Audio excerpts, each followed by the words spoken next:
In order, the time is 8:30. We'll have an invocation from Commissioner Butler. It's strictly voluntary.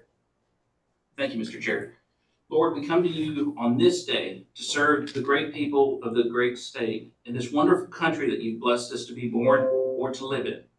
Lord, we ask you to help us serve our fellow Texans to the best of our ability today. Lord, we rely on you for life itself, for the air that we breathe, the light that we see by, and we thank you for that goodness today. Lord, let us pass those blessings on to those who come before us. And we ask you, with your divine providence, to help us make good decisions today. In your holy name we pray. Amen. Amen. Thank you, Commissioner. In order, all right, roll call, please. 8:30. We'll have an invocation from Commissioner Butler. Commissioner Lori High. Commissioner Nora Castaneda. Present. Dr. Gary Wesson. Present. Dr. Ray Callis. Present. Vice Chair Tom Butler. Present. Chairman Rick Figueroa. Present. We have a quorum. Thank you, ma'am. All right, Commissioners, we're going to item C. Courtney, you want to take this one? Yes, good morning, Commissioners. Today I have the distinct pleasure of introducing our interns. This year we've partnered with the Texas Higher Education Coordinating Board Texas Works Internship Program, where the salaries of 6 of the 7 of our interns are partially reimbursed. This gives the interns here and around the state an opportunity to not only learn what we do technically at the agency in several different divisions, but also to learn specific Dr. Ray workplace Callis. skills and hear, Present. have conversations with leaders at this agency and learn a level of leadership that they may not have been introduced to previously. They are also learning about the TDLR core values, which we hope they will either bring to employment with TDLR or wherever they eventually decide to work. Our interns are contributing to the following divisions: architectural barriers, combative sports, governmental relations, human resources, medical and health professions, and general counsel. I would like to introduce our interns and have you stand as I do say your name, please. In architectural barriers, we have 2 interns, Micah Reese and Van P. Nguyen. In combative sports, Arun Ravichandra. Government relations, Taylor Tate. Human resource, Lydia Aninos. Medical and health professions, Natalie Dean. And law clerk and general counsel, Ben Clark. Thank you, interns. Wouldn't there be a pledge pin? We'll make sure to get you Work one on if that you pledge don't pin, have it. don't worry. All right, welcome, guys, welcome. And feel free to, during the break, address us or however many questions you have, let us know. All right, we're gonna go to public comment, item D. We're accepting public comments in writing and in person admission. We received 1, or 0 written and 1 present. If anyone is here wishing to address the commission on a matter that is not on the agenda, if they're here on a contested case or a rule, we have to call you up when you get onto the agenda item. If you want to speak, please fill out a public comment form and turn that in. We have 1, is that right? Yes, sir. Oh, yes, I'm sorry. Let me check that. Great job. I need a motion to excuse Lori High, please. So move. So moved. Second? Yep. All in favor, say aye. Aye. Mr. Doctor. All right, so, Christopher Eric? Ali. Ali, Ali. okay. No, I'm sorry, Christopher, come up here and I can read you something correctly. You don't mind, just give me a few seconds, sir. All right. Thank you for being here. Please say your name and who you represent. You'll have 3 minutes to speak. Please understand the commissioner not allowed to ask questions or engage in discussion with you about anything that is not specifically on our agenda. Please also understand the commission cannot hear any information about a pending complaint or enforcement case because they may have to be the ultimate decision makers on the case. Do you understand, sir? I understand. You have the floor. Go ahead. Hello, everyone. Thanks for having me. My name is Chris Ali. I'm a local HVAC contractor. Been in business here since 2016. I was asked to come and give some industry input to you guys. So really just 2 things very quickly. One is we really do need people in the industry. I'm sure everyone is completely aware of that. It's hard to get people. It's hard to retain them. I'm not going to go into that any further. One thing that I did want to bring up that maybe has not been talked about a lot is from the perspective of the technicians. One of the things about our industry is that when we hire someone who's brand new, they don't make us any money. So it's an investment or a gamble on our part often. So that intro pay is very low.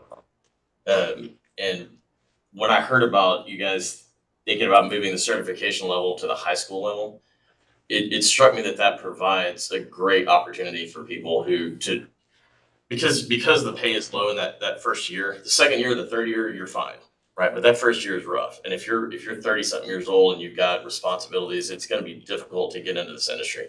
But kids who are 18, 17, 19 that still have their parents, maybe some kind of household help behind them, that's a safety net for them that they can get into this and not have to worry about it. So I do really applaud the idea that we move this a little bit earlier in their lives. I think that will afford them a great opportunity. Shirley, you don't know how timely your comments are. We appreciate what you're saying, and thank you so much for coming up, and we'll be in touch to follow up with you. All right. And we feel free to come back. Thank you. Have a good day. Thank you so much. All right, commissioners, we're gonna go into item E, which is executive session. This will allow attorney under sections 551.071 subsection 1 and 551.071 subsection 2 and 551.074. Government code. The time is 8:37. After executive session, we'll take a break and come back here. Mr. Jennings, what do you think? I've said 30 minutes before and been woefully inaccurate. So I'm gonna go, You're the I'm gonna you're the double weather guy. down and say about 30 minutes. Let's say 9:05. Back here at 9:05 and pick up with any action item from the executive session and then begin to test the cases.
The meeting, come back to order, it's 9:20.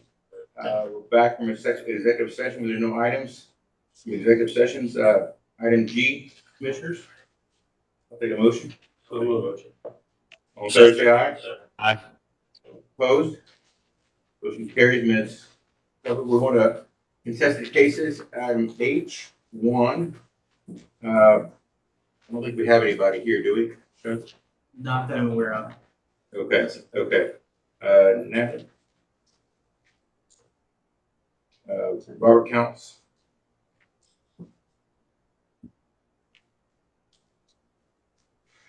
Right. The meeting, come back to order, it's 9:20. Good morning, Back from Commissioners. My name executive is session, Natalie with no O'Hara, items. and I'm a prosecutor in the Enforcement Division. The robbers count case is composed of two cases. One to deny Mr. Count's license application to become an incident management or IM tow operator, and the second case was to revoke Mr. Count's consent tow operator license. During Mr. Count's testimony at the hearing, it was revealed he had recently been incarcerated in a penitentiary due to a felony conviction. Because of this, Mr. Count's consent tow operator license was revoked by operation of law, which left only the proposed denial of Mr. Count's license application to become an incident management tow operator in controversy before the SOA ALJ. I ask that you adopt the PFD as written, with a slight modification to reference both internal TDLR case numbers. The ALJ recommended denying Mr. Count's license application for an IM tow operator license and agreed his consent tow operator license were revoked by operation of law. The department proposed to deny Mr. Count's application for an IM tow operator license due to Mr. Count's failing to disclose his criminal history on his license application, which the department uncovered as part of our routine background checks on new applicants and renewals. Additionally, Mr. Counts had a recent convictions of theft of property from $2,500 to $30,000 and possession of a controlled substance, both of which are felonies and both guideline crimes for tow operators. Mr. Counts' theft of property conviction involved a stolen vehicle that he towed into his backyard under the cloak of night. Mr. Counts was placed on deferred adjudication for this offense 2 weeks before he applied for his IM tow operator license. Allowing someone who has previously stolen a vehicle, especially in the manner in which Mr. Counts did, towing the vehicle, to work as a tow driver would give Mr. Counts many opportunities to reoffend in the same nature. A towing license grants Mr. Counts access to vehicles and property. Mr. Counts' possession of a controlled substance conviction involved the possession of meth. Tow operators' mobility allows them to receive, sell, or otherwise distribute illegal goods or substances, and a person with predisposition and experience in committing such crimes would have the opportunity to engage in similar conduct. Mr. Counts' offenses occurred while he was in his 30s and were not crimes of youthful indiscretion. Mr. Counts did not provide any evidence of rehabilitation or any rehabilitative efforts. No letters of recommendation on his behalf were submitted to the court. Additionally, Mr. Counts failed to submit information indicating whether he was in compliance with his terms of community supervision.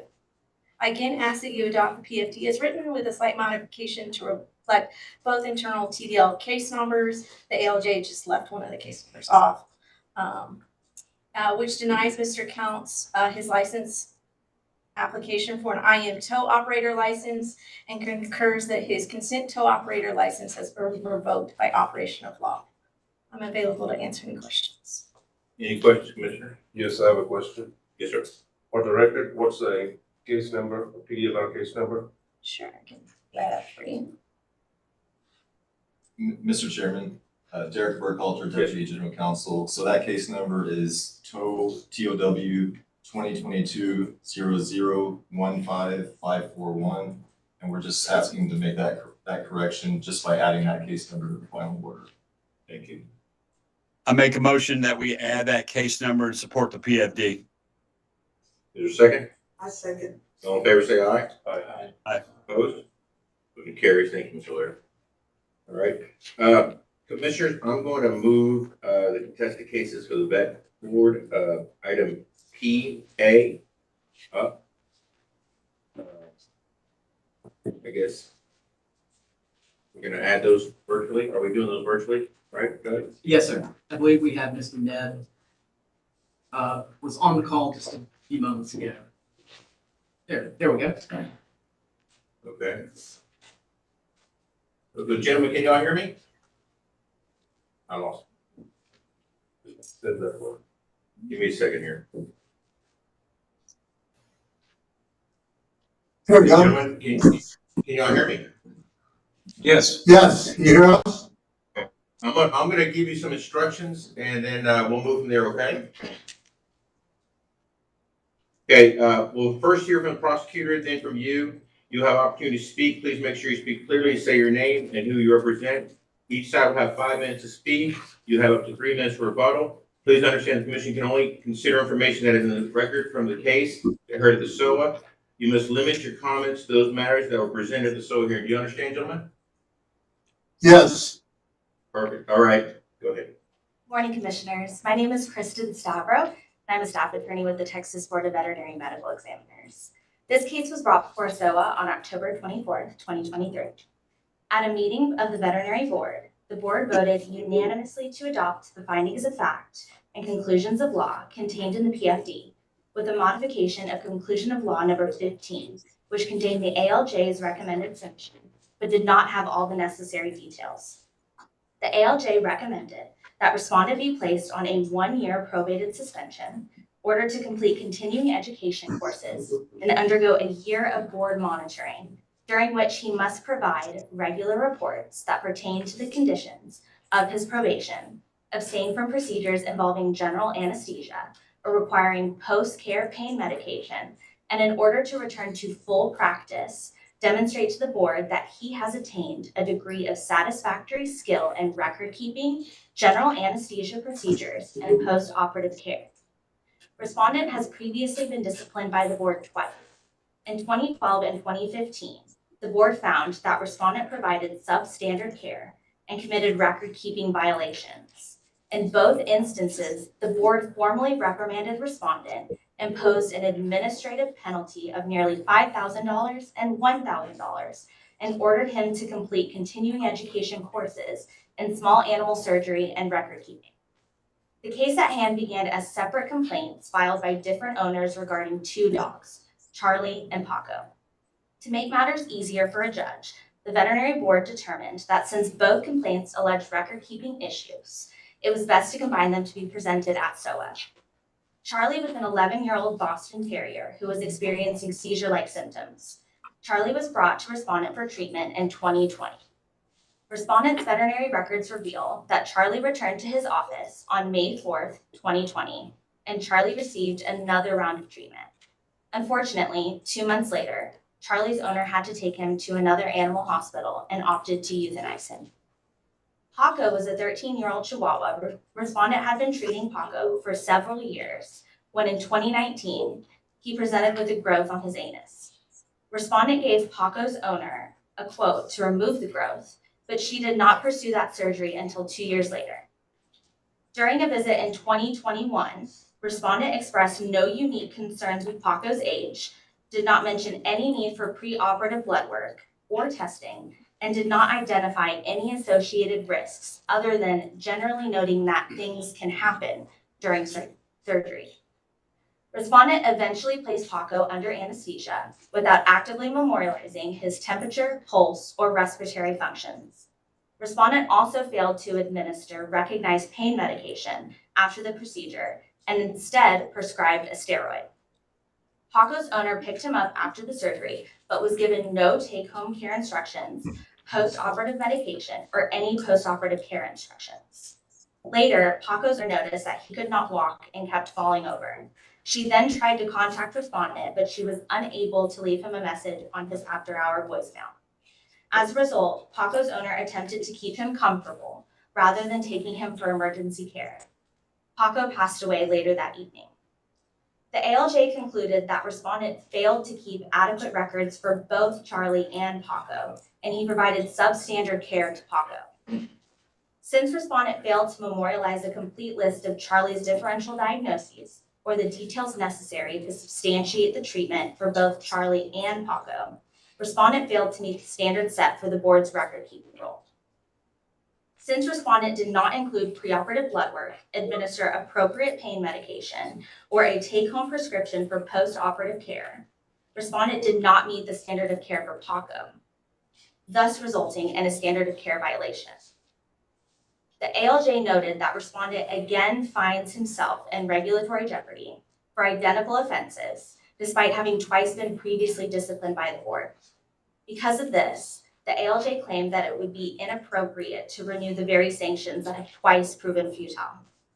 As I previously mentioned, the board voted unanimously to adopt the conclusions of law contained in the PFD with the modification of conclusion of law number 15, which contained the ALJ's recommended sanction. Due to the discretion of the ALJ left recommending the implementation of those sanctions, the board wants to qualify the following recommendations. Based on the nature of respondent's violations, the board determined that, first, respondent be required to complete 6 hours of continuing education in the area of record keeping, 6 hours in the area of general anesthetic procedures, and 6 hours in post-operative pain management. Second, respondent will need to submit reports on a quarterly basis to report his progress. With each report, respondent must provide a sample of 10 medical records. This inclusion is to ensure that respondent's record-keeping practices are indeed progressing. Lastly, the board determined that 3 months was an appropriate period to require respondent to abstain from procedures involving general anesthesia or requiring post-care medication. I ask that you adopt the PFD as modified by the board's recommendation proposed on March 6, 2024, and I'm available to answer your questions. Thank you so much. Any questions?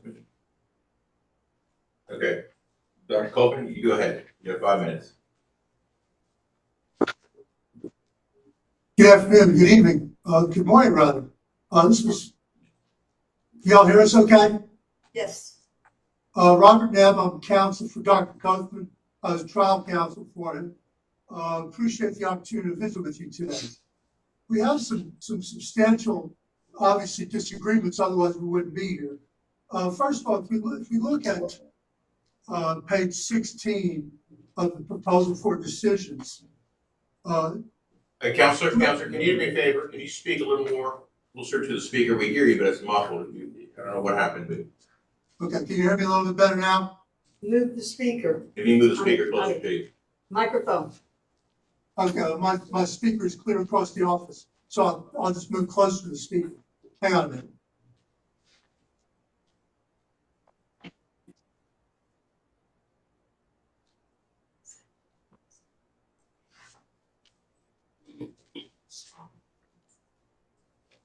I apologize for that. We've got about the best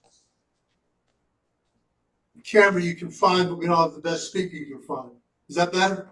That's better. Thank you, sir. Thank you, Counselor. Yeah, so the proposal for decisions states, as far as the record keeping violation, 3 violations, that we forgot to say that a Chihuahua and a Boston Terrier were dogs. And I know that the regulation requires that we say the species of the animal. However, to hold somebody's feet to the fire for saying a Boston Terrier and a Chihuahua are not a dog, I think is a little bit over the top in this case. It's showing some prejudice. The second violation, record-keeping violation, is that we did not provide a complete list of Charlie's differential diagnoses. And the third is that we did not provide details necessary to substantiate the treatments of the dogs, especially regarding the anesthesia monitoring and the post-surgery pain medication management. I really can't speak to the failure to call a Boston Terrier and a Chihuahua a dog. I'm sorry, that defies credulity to try and punish somebody for that. The second, identification of the differential diagnoses, that's category number 10 of Rule 573.52A. And it says we need to provide differential diagnosis or treatment if applicable. There's no finding that it applied to have a differential diagnosis in these particular cases. Now, we've got to remember that with Charlie, the owner brought Charlie to see Dr. Kaufman and then did nothing for a number of months. Didn't call Dr. Kaufman back, didn't call any other vet, did literally nothing for a number of months, and then allowed Charlie to get sick and sicker and die, and not bother contacting Dr. Kaufman. But for whatever happened to the dog in the intervening months after his successful treatment by Dr. Kaufman, the owner is putting the blame all on him. We don't know if we can provide differential diagnoses, if applicable, when there wasn't even an opportunity to see the dog. And the third, the details necessary to substantiate treatments of the dogs. 573.52A12 was actually added to the statute or to the regulation after the treatment periods of these two dogs. So we find those completely inapplicable. I'd just like to, I'm sorry, so there, I'm not sure if there's some confusion or not, but the original rule that was described in the record was a rule that was in place at the time that these complaints were filed in 2020 and 2021. Now, what I believe Mr. Nev is trying to say is that there's an addition of anesthesia monitoring that we are adding to that rule. That is in the current rule that is in place right now. But the rule that was in place when these complaints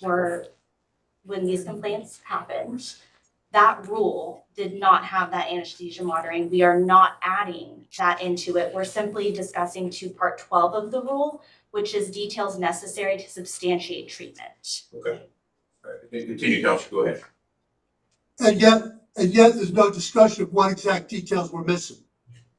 The records were fairly clear as to what was done for the evidence. And then we move on to the more important positions, the standard of care violation, because there was no preoperative testing, even though it was evident that on Paco's case, because that's the only one we're talking about, the only one that had an operation, where you had an owner that was advised to have a surgery on a dog's growth 3 years before she actually agreed to do so. And therefore she allowed the dog to get worse and worse until, instead of it being a routine operation, became more emergent. The owner specifically waived the preoperative testing and preoperative blood work on a document provided by Dr. Kaufman, on a document that Dr. Kaufman testified without contradiction that was provided and explained to the owner of the dog. And as far as post-operative instructions and medications, we understand Dr. Gola, as chairman of the Board of Veterinary Medical Examiners and as their expert witness, testified that in his opinion, dexamethasone is not a pain medication. However, Dr. Kaufman's been a veterinarian for 35 years and has used dexamethasone many, many times.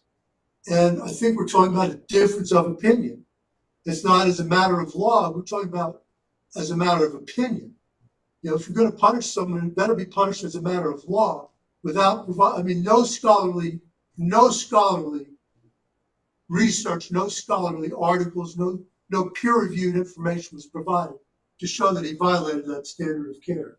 Finally, as far as the post-operative instructions and medications, additionally, Dr. Kaufman testified without contradiction. He attempted to contact Paco's owner without being responded to. And even though Paco's owner claims that she was unable to leave a message, she did not contradict that Dr. Kaufman's practice has an after-hours answering service or answering message machine. And Dr. Kaufman testified without contradiction. He checks the machine and was never contacted by Paco's owner. Therefore, what we have is effectively a 35-year veterinarian being punished for forgetting to say that a dog is a dog, forgetting to provide differential diagnosis, if applicable, when he did not believe it to be applicable, and for treating a dog with a waiver signed by the owner and provided to the owner and explained to the owner.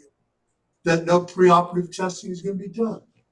Got to remember, Dr. Kaufman's clientele in Lubbock are not wealthy people. These are people that are going to see. They're not Dallas. They're not San Antonio. They're not Austin. People with designer dogs. These are people that have, in most cases, especially in the case of Charlie and Paco, these are shelter dogs. These are shelter dogs that are being cared for. That are trying to be cared for as economically as possible.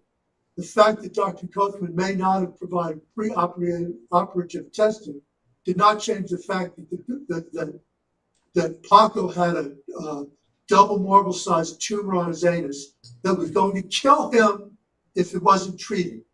The fact that Charlie's owner did not follow up with Dr. Kaufman is not a reason to effectively prohibit him from practicing his profession for the next 12 months, because the prohibition in the proposal for decision keeps him from performing any type of surgical procedure for 12 months.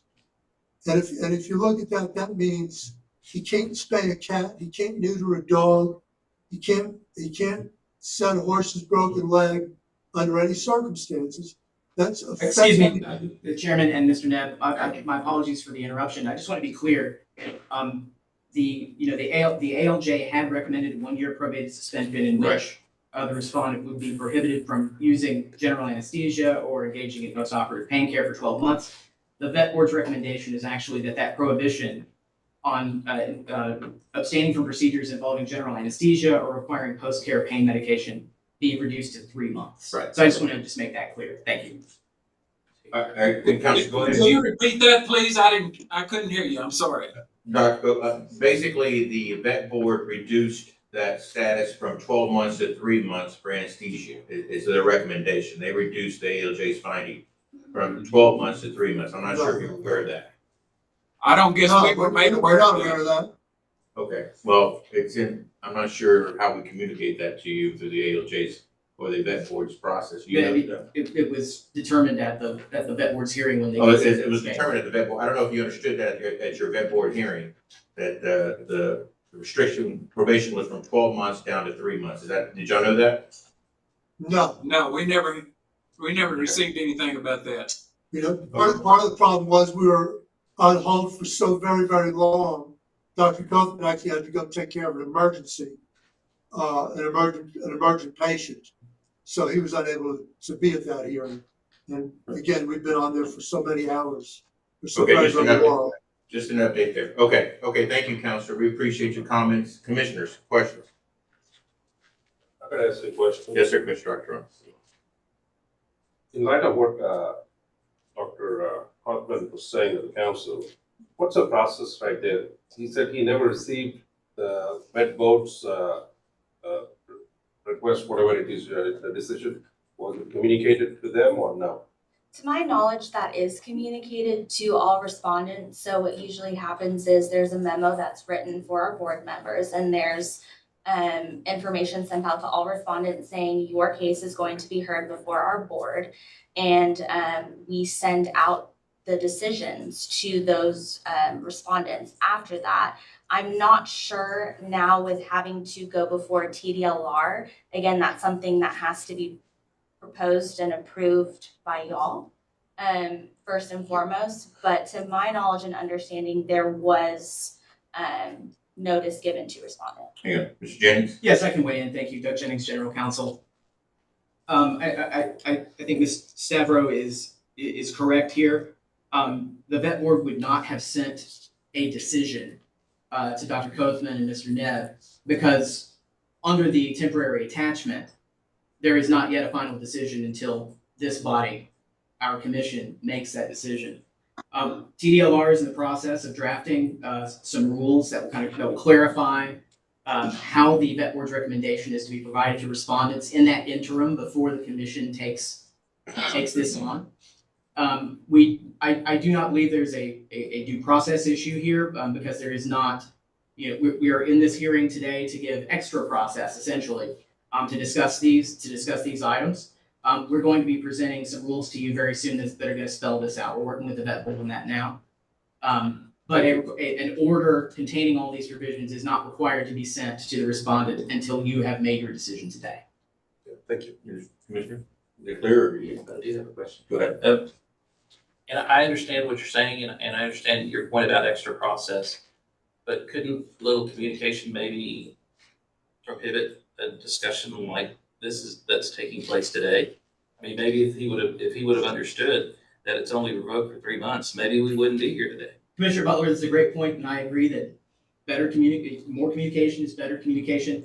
I'll just give you my sole opinion is, having been at that meeting and been involved in the case, I came away with an understanding of how the sanction had been changed. But I do agree that moving forward, we do need to work on that process, and that's what those rules are going to be for, to avoid any of this kind of confusion. I think that would be beneficial. I think the citizens of the state of Texas would be well served by a little more communication on their part. Yes, sir. Am I allowed to comment on that position? Just give me a second. Council, give me a second. I want to make sure the commissioner understands two different issues here, right? One is the process, the other is the technicals about the case. So I want to understand the commissioners that there was representation at the ALJ meeting, right? They were there, At the vet board meeting? but they weren't present at the vet board meeting, right? Is that occurring where the modification took place to the probation? Is that accurate or not? It has been months, and I do not recall. I'm sorry. Okay, I'd so have that's, to- I want I'd to have make to sure. rely on vet Brandy, staff. do you know, is that the case?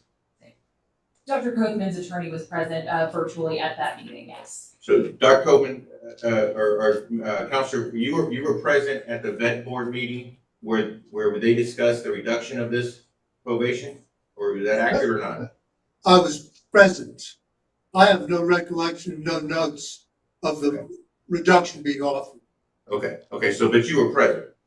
I was absolutely present. Dr. Okay. Copeland was there for quite some time, but had to take care of an emergent circumstance. Okay. I just want to make sure for the commissioner's sake, we are clear as to who was where, when this take place, and so you just didn't understand that amendment was, or that reduction was made. That did not come out clear to you. Is that right, Counselor? You got mixed up. I was present at the No, board Counselor, meeting. There's a follow-up hearing as well. I'm asking you a question, Counselor. Just a second. Counselor, you were present at the vet board meeting where the reduction of that probation occurred. Did you just did not understand that, or did it just bypass you? Is that accurate? No, I was not present at that. I was present at one vet board meeting, before a negotiated settlement meeting, before the hearing, before our hearing with ALJ. I was not given notice and not present at the follow-up after the ALJ hearing. Okay. Excuse me. I was getting my facts. Stand by, Counselor, right? Chairman, there was local counsel that was present. It was not Mr. Ned. There was, he engaged local counsel that had temporarily stepped in on that case. Dr. Copeland engaged local counsel. Yes. So, I'm going to use my words very carefully here, okay? During the vet board meeting, that the probation was reduced from 12 months to 3 months. That particular meeting, there was a series of meetings, but that particular meeting, did Dr. Copeland have representation there? He did, yes. Okay, and so was Dr. Copeland there? I unfortunately do not recall, Chairman. Okay, but he did have representation there? Yes. Okay, Dr. Copeland or Counselor, do you agree that you have representation there or not? Is that accurate? Good. What was the date of that meeting, please? Shows March 6, 2024, if I'm not No, mistaken. we were not present. You didn't have representation there? He was not given proper notice of the meeting. Was David with you at the time? No, I don't think so. It's not Dr. Okay. Copeland's recollection that he had counsel. Dr. Copeland, I'm not Dr. I'm gonna ask you a question. Our representative says that you had counsel there, it just wasn't your current counsel. Have you charged other counsel? You may be right. If it was David Brown, well then, he may have been there. I'm just not sure, but I do not remember that the sentence got reduced to 3 months. I was not aware of that. Nobody sent me any notice of that, or Bob Ned, either one. Gentlemen, I I'm was doing my co-counsel.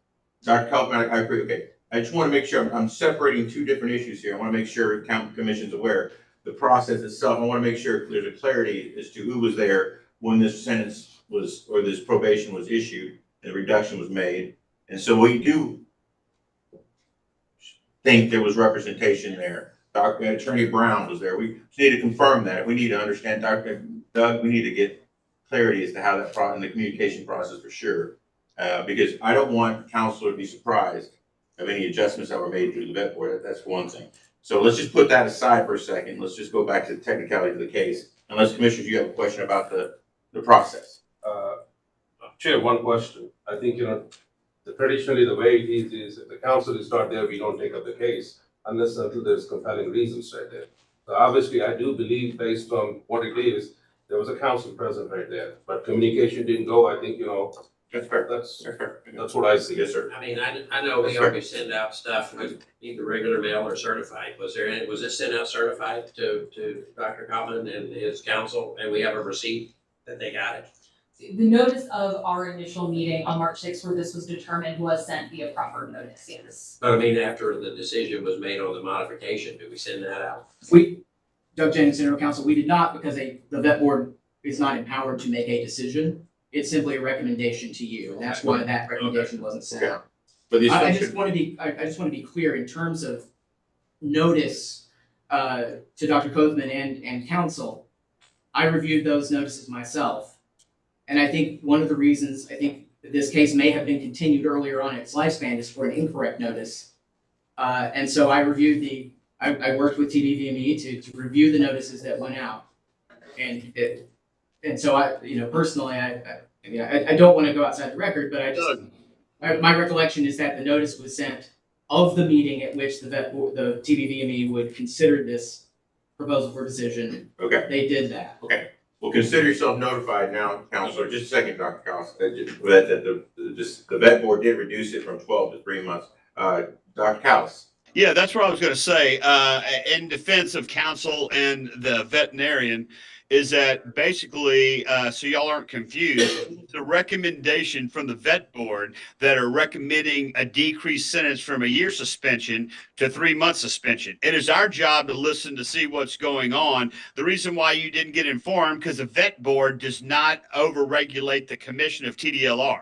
That's number one. Number two, for the commission and for council, I would argue that the doctor and the chief of the vet board, they're both correct. Dexamethasone is not a pain.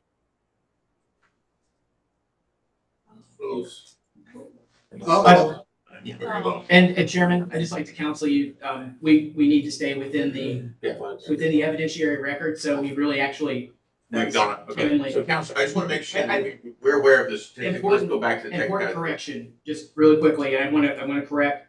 The TVVME did not decide to reduce the probated suspension to a term of 3 months.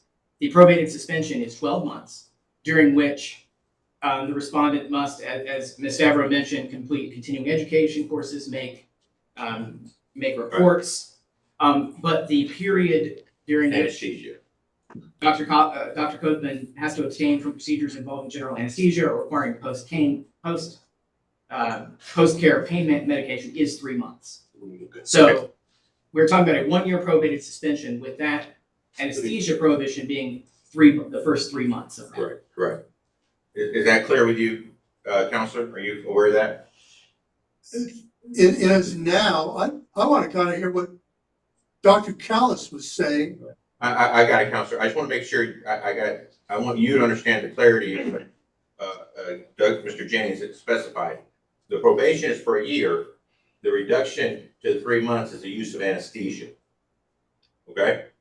We do understand that. Okay. At this moment. Okay, good. Dr. Callis, you cut out. Sorry, I was just trying to say that if you. Dr. Callis, I'm so sorry. I have to jump in. Hang on, Dr. Callis. If you testify right now about your personal knowledge, you haven't been sworn in as an expert witness. I'm And we're not kind of creating testifying that I'm evidentiary. not testifying about my personal knowledge. I'm just going to continue to say that I recommend that we improve our process. I think that this has shown that we need to tighten up our straps a little bit on our process because I'm still confused on what is true and what's not true. Making a decision on this man's career, I don't feel comfortable with it, just to let you know. Thank you, Judge Cox. Okay, now, let's go back to the facts of the case and we'll talk about the process. Any questions on that? Any questions?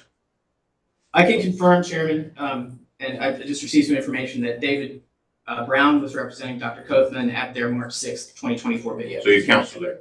Okay. Yes. Did you hear that, Counselor? Yes, sir. Okay, Yes, good. going through my notes, I think that may be accurate. Okay. All right, any other commissioners? No questions? I know, Dr. Cowles, you had your comment. Any other comments? Just real quick. Yes, sir. And this may be cleared up as you continue to create and generate rules. So this may be an abstraction. It's just an artifact for one point in time, right? But when the veterinary board is considering these recommendations to us, is that done in the open? Could council have heard, or these decisions that are made and then forwarded to us and nobody's aware of it? First of all, I'll answer your question, but I kind of need to weave it into a larger answer. I want to be very clear, despite we've gone back and forth on some issues, and one would walk away from this conversation believing there were some procedural irregularities. There were not. Proper notice of the meeting was sent. Dr. Kothman was represented by counsel at the March 6th meeting. The PFD was considered by TBV&E in an open meeting. They fully opened, where they discussed modifying conclusion of law 15 to include the sanctions that Ms. Stavro mentioned. There's no procedural impropriety at play here, despite what has sounded like some confusion. I just want to stress that. I agree. Now, what about my question? Yes, sir. Sorry, I got so wound up in my answer that I forgot to. Well, that's because it was such a wonderful question. No, he would like it too. In our rules, we can do a better job of making sure that the recommendation is transmitted to eliminate this confusion. That is actually Stephen Leary, one of our assistant general counsel attorneys, has included that in the draft rules that you will be seeing very soon. So other than throwing Steve under the bus. Oh, no.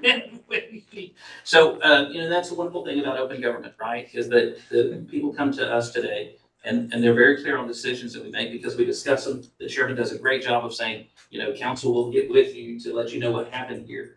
Because sometimes, decisions are made and these poor citizens are like, what the heck just happened? And so staff is very kind and the attorneys in our agency are very kind to take them out in the hallway and say, this is what happened. So I'm just asking that question. When the veterinary board makes a decision, is the citizen privy to that decision or does it just come to us?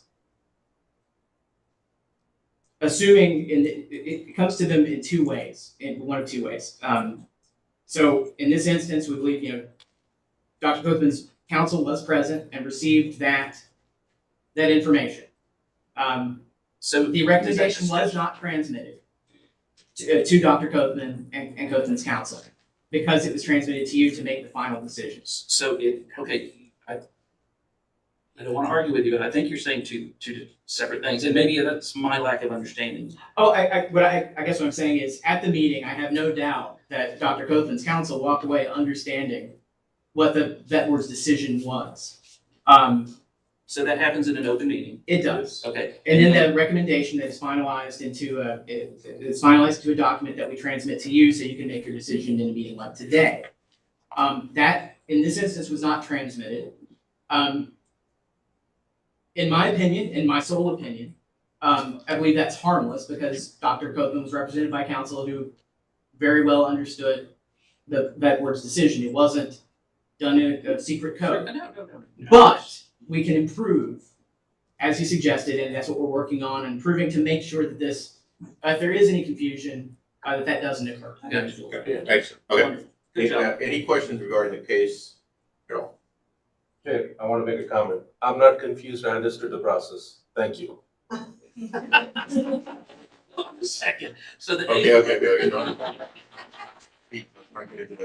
He threw you under the bus, but that's all right. All right, any commissioners, any other comments? All right, I'll take a motion. Make a I motion move to that, accept the modified PFD. second. Okay, all in favor, say aye. Aye. Opposed? Motion carries, thank you. Counselor, Dr. Copeman, we're gonna have staff meet with you afterwards to make sure you understand what the commission has come to the conclusion for, and we'll make sure you guys are clear on that, okay? Gentlemen, thank you for your time. Thank you for your patience with us. So do we stay here? Staff, yeah, okay. Staff, who am I looking at? It would be, Yvonne, do I leave? I tell you what, Counselor, I'm gonna leave you off, if you don't mind, I'll let you go, and then I will make sure somebody contacts you directly, shortly, okay? Like shortly, like today? Yeah, shortly, like in a few minutes, okay? Okay, will that be All for right. telephone? Yes, sir. And I'll let you, work, Yvonne, can you get their contact? You have their contact information? Okay, I'm gonna be overcautious about that. She has your contact. Somebody on our staff will get with you in the next few minutes, okay? Okay, Thank you, Counselor. Appreciate it. You're able to log off now. All right. Okay, gentlemen, ladies, we're gonna go to, item number 2 on the contested cases. Mr. Chairman, can I interrupt for 5 seconds? Doug, I got a recommendation. Would you, anytime that we're doing something that is like with the vet board, can you please start by saying that all the processes were true? Because I'm telling you, what confused me is that I didn't hear from you and I was hearing from counsel. I just think it would always be better, Doug, if you say all the processes were vetted and we adhered to everything that was appropriate. Yes, sir. Thank you, Doctor. All right, I'm assuming those people departing were taking the phone call. Thank you. Okay, Doug, your item number 2, Dr. Watts. Not taking the table for this item. Item, go ahead. No, I am not taking the table for this Oh, item. well, did you want to make a comment or anything? No, sir. We'll just move on to it. There was no oral argument granted in this, Okay, in this do instance. we need to take a motion? Yes, discussion, motion. Okay, Commissioners, basically, nobody requested this. If we standardize in our process that if you don't have a request for rehearing, then there's just a motion to deny the motion for rehearing. To be clear, Chairman, I want to jump in.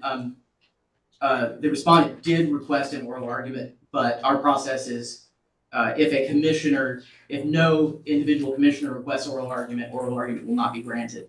So that's why we are Right. having no oral argument today, just to be clear. Is that change for any commissioners? No. No, sir. I take a motion to deny. I move motion to deny. Second? Second. All in favor, say aye. Aye. Opposed? Motion carries. All right. Doug, why don't we, go ahead, since we're on that same path with the vet, let's go ahead and deal with that 3, 4, 5, Okay. and 6. Yes, sir. Doug Jennings, General Counsel. I'd like to ask for a consolidated motion to address items 3 through 6 under the vet board portion of the agenda, contested cases. And here we are asking you to approve the TVBME's recommendations regarding approval of agreed orders, cease and desist orders, and dismissals. So move. Second. All in favor, say aye. Aye. Opposed? All right, motion carries. Thank you. Thank you. All right, we're gonna go back to, rules. Apologize. Item I on the agenda. Mr. Reyes? Yes, sir. Thank you, Chairman, Commissioners. My name is Robert Reyes, Assistant General Counsel. I'm presenting the Combative Sports Rules Package under item I that amends section 6110 and 61.110 of the Texas Administrative Code. This package responds to the growing popularity of slap fighting, both domestically and internationally. The department has determined that slap fighting meets the statutory definitions of a combative sport and martial art as currently defined in Texas Occupations Code, Chapter 2052.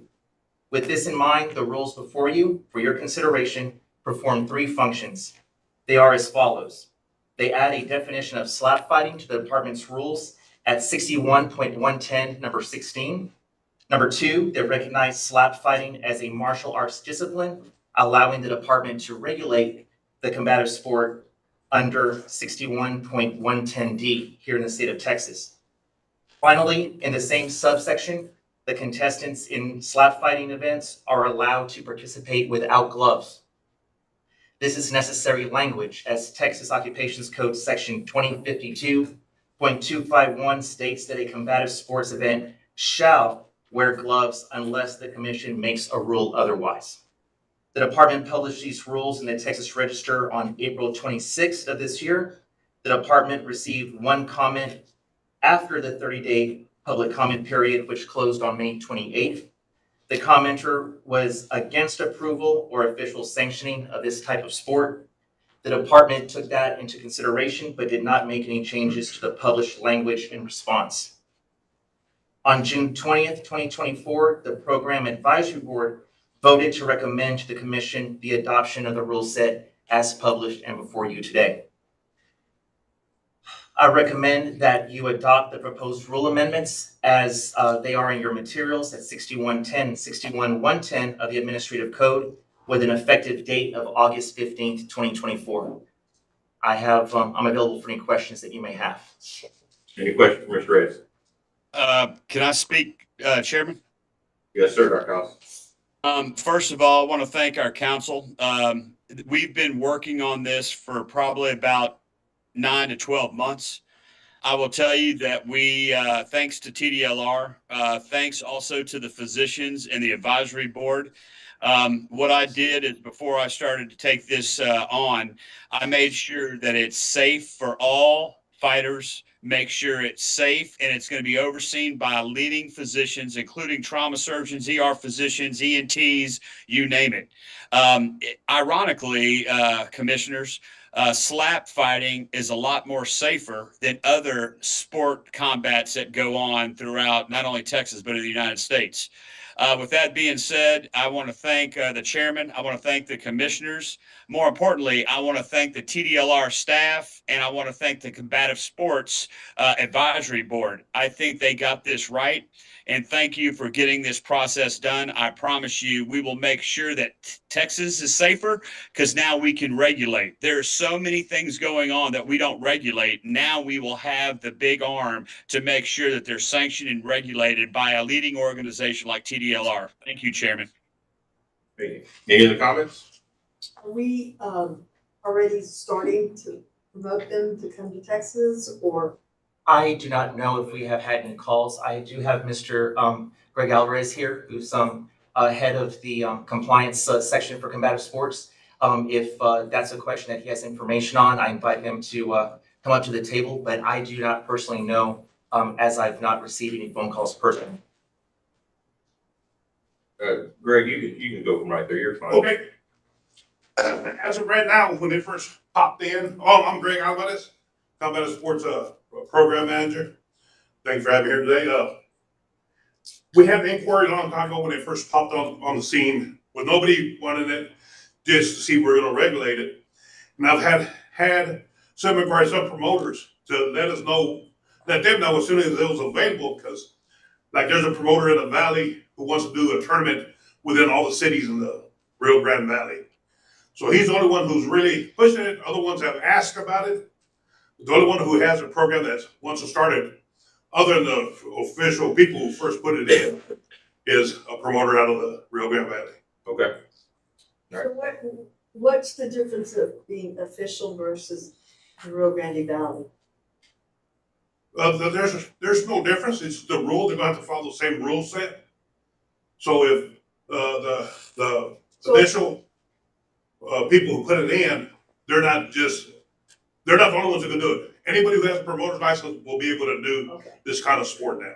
So he's just the first one that wants to initiate Yes. it in Texas? Yes. Any other questions? Very quick. Chairman Castaneda, I want to make sure, and Greg will tell you why he's there. There has been these type of quote unquote fighting events going on throughout the state with no regulations. I can tell you it's been happening in the Midland, Odessa, the Panhandle, all over South Texas. But now TDLR will license and sanction and have Greg's team make sure it's safe. Got it. I want a quick thank you to Dr. Callis for kind of overseeing this and informing us along the way. I just want to say thank you for doing that. You've done a great job. Commissioner Ashburn. Chair, I want to make a comment.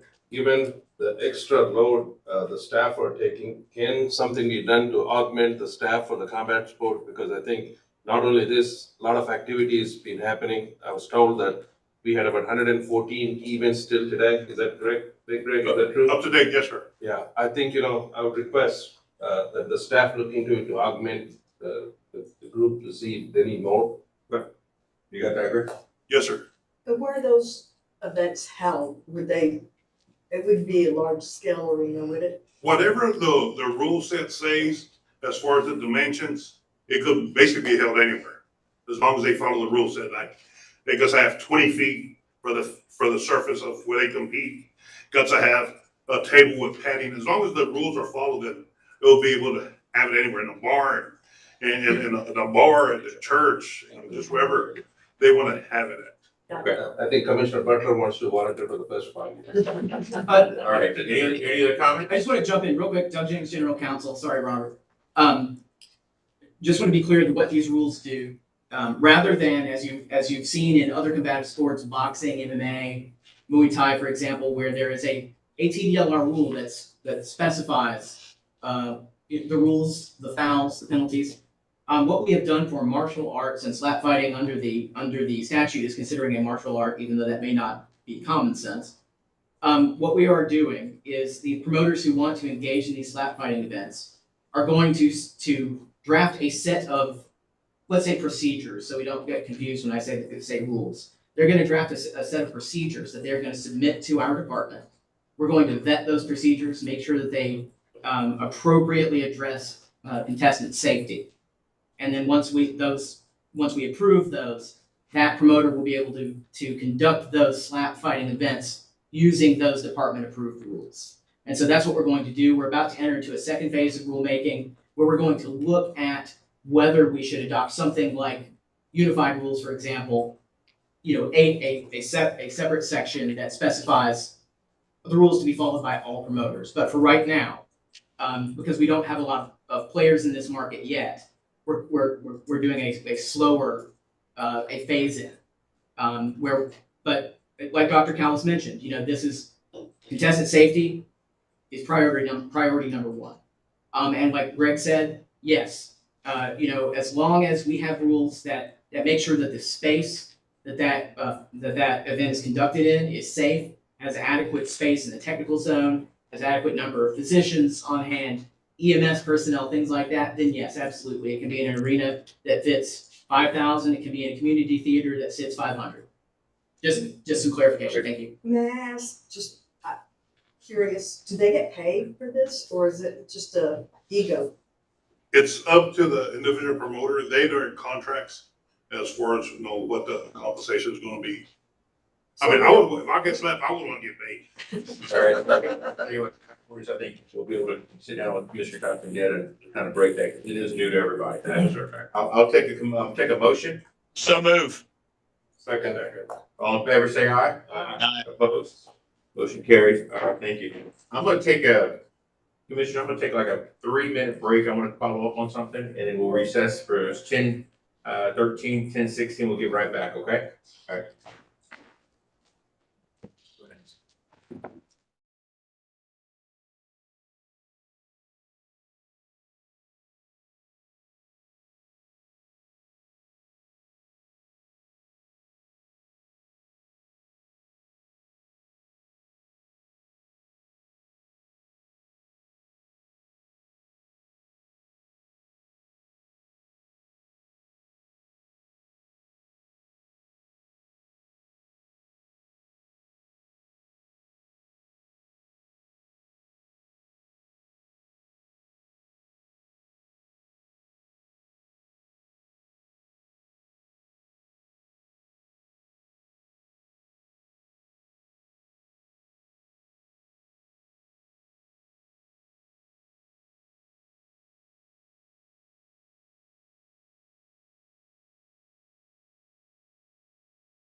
Doctor, are we ready?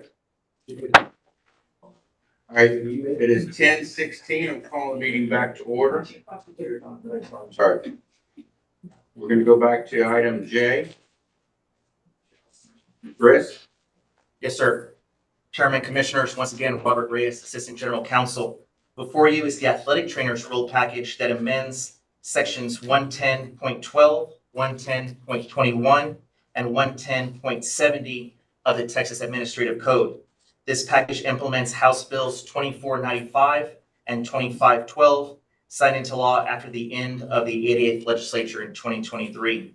Through this package, definitions are updated to reflect the current state of the occupation, and outdated language related to licensure qualifications and requirements is removed. The rules also allow greater access to an athletic trainer's services under supervision and increased employment opportunities. The proposed rules were published in the Texas Register on March 8th of this year. The comment period closed on April 8th. One comment was received during the period. The comment was in favor of adoption of the proposed rules as published.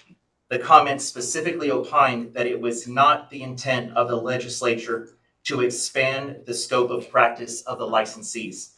No changes were made to the proposed rules in response to the comment. The proposed rules are being presented to you for review and vote as they were published in the Texas Register. I recommend that you adopt the proposed rule amendments for those itemized sections with an effective date of September 1, 2024. I'm here and available for any questions you may have. Any questions, Mr. Reyes? I'm gonna turn a motion. So moved. All in favor, say aye. Opposed? All right, motion carries. Thank you, Mr. Reyes. Yes, sir. Yeah, item K. Item K, once again, Robert Reyes, Assistant General Counsel. Before you are the auctioneer's rules package that amends 67.21, 67.40, 67.65, 67.70, and 67.71 of the Texas Administrative Code, as well as adding new rules at sections 67.66 and 67.90. This rules package implements House Bill 4416, signed into law after the end of the 88th legislature, 2023. This package removes the requirement that an associate auctioneer be employed by a licensed auctioneer. It adds requirements for a written contract and inventory of property before an auction or sale, and makes changes regarding the auctioneer education and recovery fund to raise the cap on claims against an auctioneer arising from a single auction. This is important as it could allow an aggrieved party to possibly receive greater compensation for claims against an auctioneer. The proposed rules were published in the Texas Register on March 29th, 2024. The comment period closed on April 29th. There were no comments received and there were no changes made. I recommend that you adopt the proposed rule amendments for the affected sections with an effective date of September 1, 2024, and also adopt the new rules in sections 67.66 and 67.90 with an effective date also of September 1, 2024. I'm available for any questions you may have. Any questions, Commissioners? Yes. Commissioners, I'll take a motion. So moved. Second. All in favor, say aye. Aye. Opposed? Motion carries. Thank you, Mr. Reyes. Thank you for your time. Appreciate it. Yes. Thank you. Great work, Rob. Thank you. Thank you. I'm gonna just change your scenery a little bit. I'll sit here. All right. I thought you also changed the title of the shows assistant general counsel. Oh, am I still Assistant General Counsel? Oh. I'll be danged. I'll give you a battlefield promotion. Yeah, thank you. So I'm gonna just kind of give you an overview of items I and N. Real quick before we dive into the specifics, just want to talk to you about, Doug Jennings, General Counsel. I and N, yes, the rules under agenda items. Oh, I'm sorry, that's L. L and N, yes. Thank you. Thank you. During the last legislative session, we had a couple of bills, House Bills 1391 and 1859, sponsored by Representative Schaefer and Representative Bell as well. They are aimed at creating pathways in the high schools and colleges to where students can go in to high school, and upon graduation, they will have earned enough practical and hands-on experience in a field that they can come out of high school or college, depending on where they want to take these courses, and have enough experience to be able to sit for not just a basic license, but an intermediate license. So just a little background, the entry-level license for electricians is called the apprentice license, and that requires, you need to pass a criminal background check and pay a fee. Same with the registered technician on the air conditioning side. There are some intermediate licenses in those programs. One in the electrical field is called the residential wireman. Historically, since that license has existed, it has required 4,000 hours of on-the-job experience. So a person who would be licensed as an apprentice would have to work under a contractor, an electrical contractor, and master electrician, accrue those 4,000 hours of on-the-job experience, and then they could take the test to become a residential wireman. Residential wireman allows you to perform electrical work in residential buildings not exceeding 4 stories in height. The intermediate license on the air conditioning side is called the certified technician. And that has historically required some additional education and additional examination as well. So what House Bills 1391 and 1859 do is they task TDLR and you, the commission, with identifying educational standards by rule, adopting educational standards by rule, that then the high schools and colleges can take. They can take, now, not a detailed curriculum, but essential skills and knowledge. So, for example, a curriculum might say, I expect Chairman Figueroa to learn about the basics of refrigeration technology. And then this is going to require 2 hours of instruction in this topic, 6 hours in this topic, textbook lecture or, lecture of 4 hours, those kinds of things. We're going to leave it up to the schools. The bill leaves it up to the schools to develop the curriculum. But what instead we identify is essential skills and knowledge. And I'll talk about that in a little bit. One of the great things, we call these career and technical education programs. One of the great things is that we didn't start from scratch here in developing these rules for these bills. The Texas Education Agency and the Texas Higher Education Coordinating Board, which is their governing body, have adopted rules over time, recognizing CTE programs in a number of fields. You can learn architecture in high school, in a public high school. You can learn electrical. You can learn just all sorts of different things. So there were already some programs in place in public high schools in Texas because TEA had adopted some rules allowing that. And what their rules did is identify the essential skills and knowledge that a student should know when finishing one of these programs. Now the difference is, when a student graduated from one of these high school programs, they had some on-the-job experience, certainly, but they didn't have a license and they weren't eligible for an intermediate license yet. And so these two bills changed the game in that respect. They really provide an alternative path. I'll think about it this way. In a traditional path in either of these industries, I could go to high school, I could take some CTE education, I could really love my profession, my chosen trade, but when I came out, I'd still have to continue earning some experience in order to get to that point where I could hold an intermediate license. I would just be, I hate to say that, a registered technician or an apprentice electrician. And so what this does, we were tasked with adopting rules that not only identify those essential skills and knowledge, but also that require appropriate hands-on instruction, and that also allow a student to get credit, academic credit, for work performed outside of the classroom. One of the things I think I mentioned to you, Chairman, yesterday, that if these pass today, I might do a little end zone celebration, is because this has been a labor of love for about a year. One of the things that we have done, and in the TDLR spirit, we like to be collaborative, we like to be transparent. One of the things that we have done, and especially with these bills, is that very early on, we wanted to get input from industry and from educators. Because TDLR, we have some interaction with schools, approving curriculums, approving programs. But this is an interesting new foray into an interaction with public high schools. I mean, we're talking millions, we're talking millions of kids out there, of students.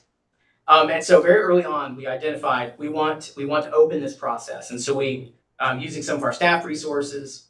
We engaged in some outreach to ask educators from colleges, from high schools, to join us in a working group where we talked about this. We had some great participation from Texas State Technical College and Lone Star, other institutions. And what we did in those work group meetings, before we even drafted rules, we walked through those TEA rules that I talked to you about, where they were identifying essential skills and knowledge. And what we did in each work group, so air conditioning and electrical, we went through those essential skills and knowledge, and we asked the question, is this an appropriate skill for a student to learn? And in some instances, some of the essential skills and knowledge were a little bit too specific. For example, in the air conditioning program, for example, that group identified a student coming out of high school isn't going to need to know how to fold, and they don't need to spend hours on folding and bending sheet metal, for example. That's something that we have machines for and that they can learn after that. We want to make sure that they're focused on fundamentals and getting hands-on experience in other areas. And so what we've done in both programs, in the rules for items L and N, is we've identified those essential skills and knowledge that a student would need to have upon graduation from a program. We have also, the bill requires us to, a private high school or a college, an institution of higher education, who wants to conduct one of these programs cannot make their requirements for that program more stringent than a high school course. So everybody's from the same playbook. One of the interesting things that a private high school or any college has to do is apply to TDLR for us to approve their program. And that's a relatively simple process, and it's going to be a one-time thing. This isn't, we didn't want to put a burden on schools where we said every year you've got to submit detailed information to us. We put some pretty basic criteria out there. You have to have a qualified instructor and let us know who it is. They've got to be licensed. And you have to pay a fee. And if your course changes substantially, you have to let us know so we can reapprove. But other than that, this isn't going to be an administrative burden. And really, that's just because the bill requires us to identify whether a course offered by a private high school or an institution of higher education is equivalent to meets our standards for high school courses. And you heard a commenter here earlier today, and yes, Chairman, it was very timely. And I was pleased to hear it, honestly, because during this process, we've heard about the real lack of personnel in these industries, in construction, in the skilled trades. And this is absolutely going to produce more and better candidates who not only have more specialized knowledge and hands-on experience, but also can come out with better income opportunity because they have an intermediate license. There are a lot of details that I'm happy to go over with you. These rules are very in-depth. I'm trying to paint a broad picture so you can understand the concepts and TDLR's role. One of the things I want to assure you is that as we continue as public high schools, as private high schools, as colleges build these programs and give us input, we're going to continue to address and refine these because there's no doubt that improvement can be made. There's always room for that. We've already identified a couple of areas that we want to take a different look at. One of the other interesting things we did, once again, I just want to highlight in terms of transparency, for a normal rulemaking, kind of just a rather mundane rulemaking, we draft a rule, we publish it, we bring it, we have a comment period, we have advisory boards, we bring it to you. In this instance, for both of these programs, electrical and ACR, we did what's called a first look. So after we had work group meetings with the educators, we drafted the rules. Those educators in the work groups gave that a first look, and then we distributed it to the public. We said, please send us your feedback. Let's identify some areas for improvement, and we did. For example, some of the electricians were concerned that there was not enough hands-on experience in what we have adopted. So what we did is we upped some of those requirements. For example, in discussions with schools, we were able to identify that a student who goes to learn about electrical or air conditioning and is sitting in the classroom, not one of the educators said, oh yeah, I just give them a lecture, right? No, they spend at least 80% of their time in those classes getting hands-on instruction. But we wanted to encapsulate that in rule also to make sure that programs knew the level of hands-on experience of hands-on time that was required by students. So we upped that to 80% of classroom time. And so that's an important change. One of the other things we also did in the rules is we require a student to engage in what's called a practicum. So not only will they have the classroom hands-on instruction, there is also a component, I think 3 academic credits for air conditioning and 4 for electrical, where they have to go out. They have to leave school, they have to go work for a business under proper supervision and see what it's like in the real world. And that was a major concern. People, I think some of the early comments we got were, well, how do I expect this student to perform this job if they haven't worked in the real world? And we said, we've got a fix for that. And that's something that TEA already had in place. They've had a practicum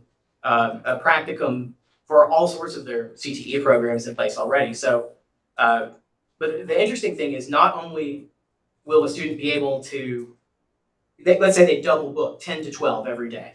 They leave campus, they go work for an air conditioning contractor, they come back.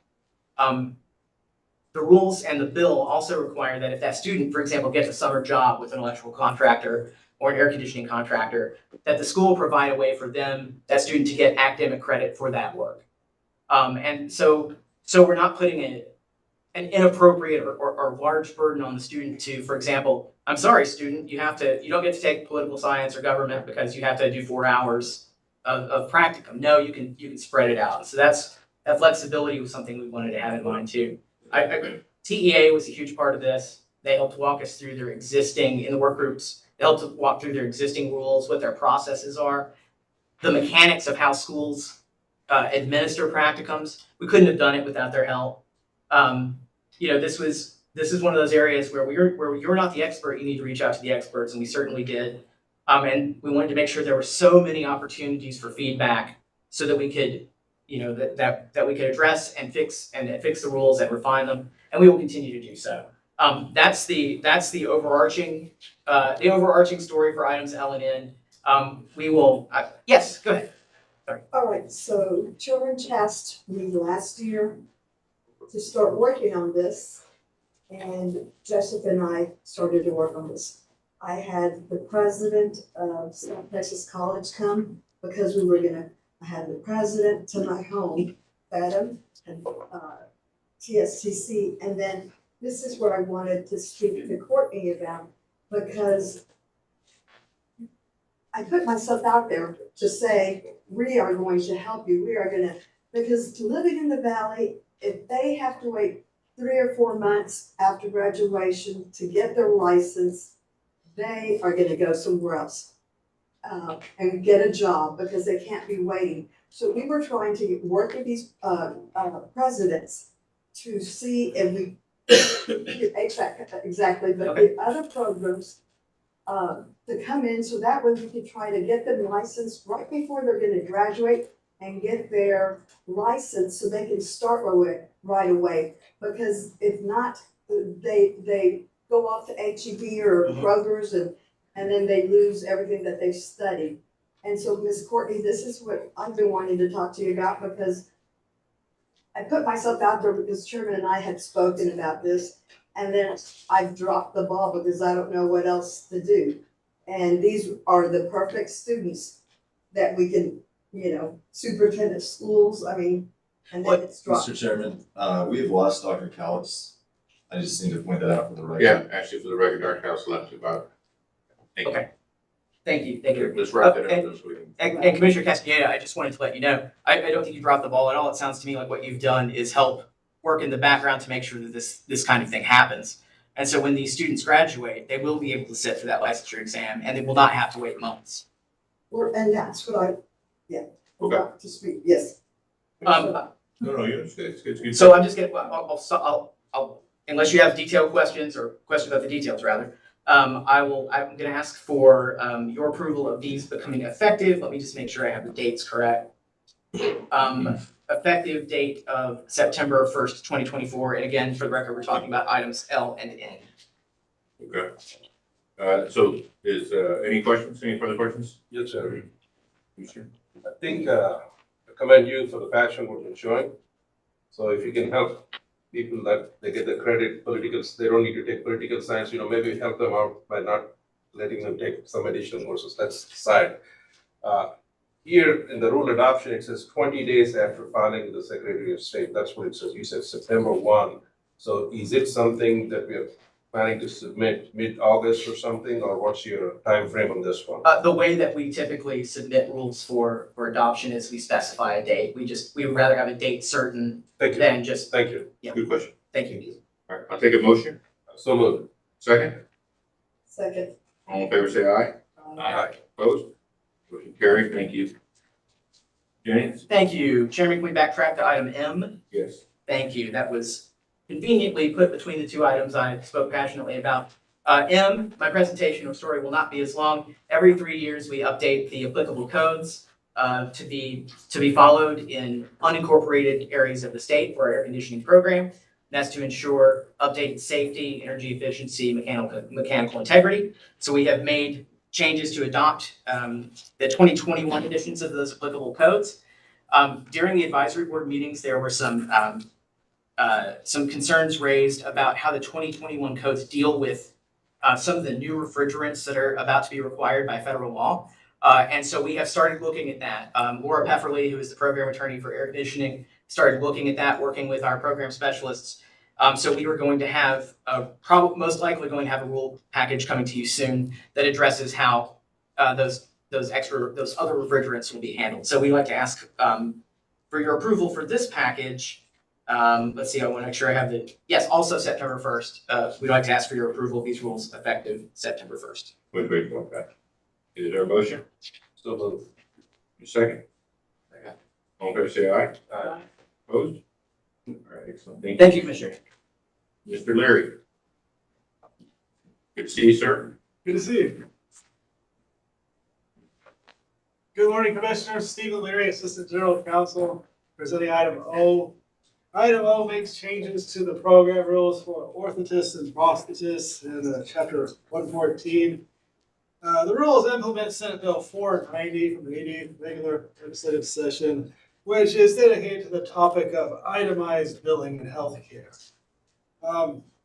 Senate Bill 490 created a new chapter in the Health and Safety Code, Chapter 185, and it applies to licensed facilities rather than individual practitioners.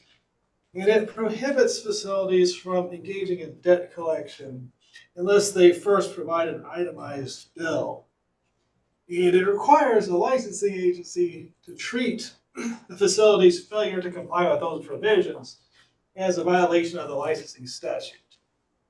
In TDLR, it appears that OPS is the one program that this would apply to because we license OPS facilities. They have an accreditation. So these rules, they implement those provisions. They prohibit OPS facilities from engaging in debt collection without providing an itemized bill. The itemized bill has to separately list each service or supply that's been provided to the patient, provide a plain language description of each service, and list out the amount that was billed to insurance, the amount that was paid by insurance, the amount that remains due, or the provider alleges is due. These rules also make some non-substantive changes to the Chapter 114 rules for clarity. The rules were published in the Texas Register on March 29th, 2024. We received only one comment, and it was from a state representative who was the House bill sponsor for the bill. The OPS board met and considered those comments and recommended a few changes to the draft rule in response to the comments. The changes set forth in greater detail the requirements of Chapter 185 and incorporate them into the rule text. I recommend that the Commission adopt the rules with the changes recommended by the board with an effective date of August 15th, 2024. Available to answer any questions. Thank you, Mr. Leary. Any questions, Commissioners? Yes, sir. I'll take a motion. So moved. Second. Second. All in favor, say aye. Aye. Opposed? Motion carries. Thank you, Mr. Leary. Thank you, Mr. Chairman. Mr. Burkhalter. Item Q, Commissioner.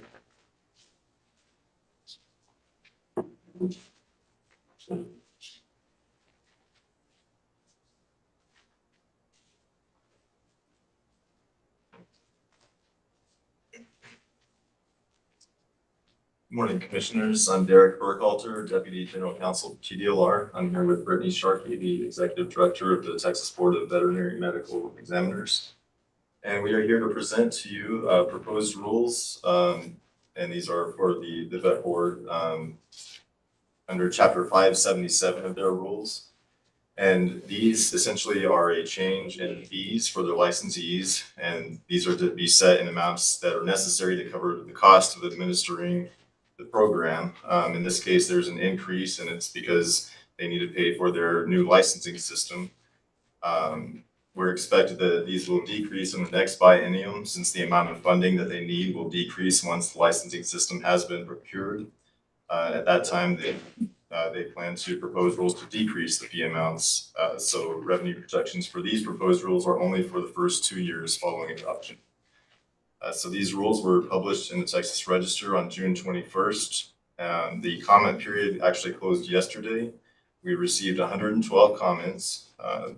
110 of those were against the proposed fee changes, and 2 were in support of it. Because of the necessity of raising the fees, we understand the concerns about those who opposed it, but this is a necessary item. And so we are recommending adoption of these proposed rules with an effective date of September 1st. And I'm here to answer any questions with Ms. Sharkey.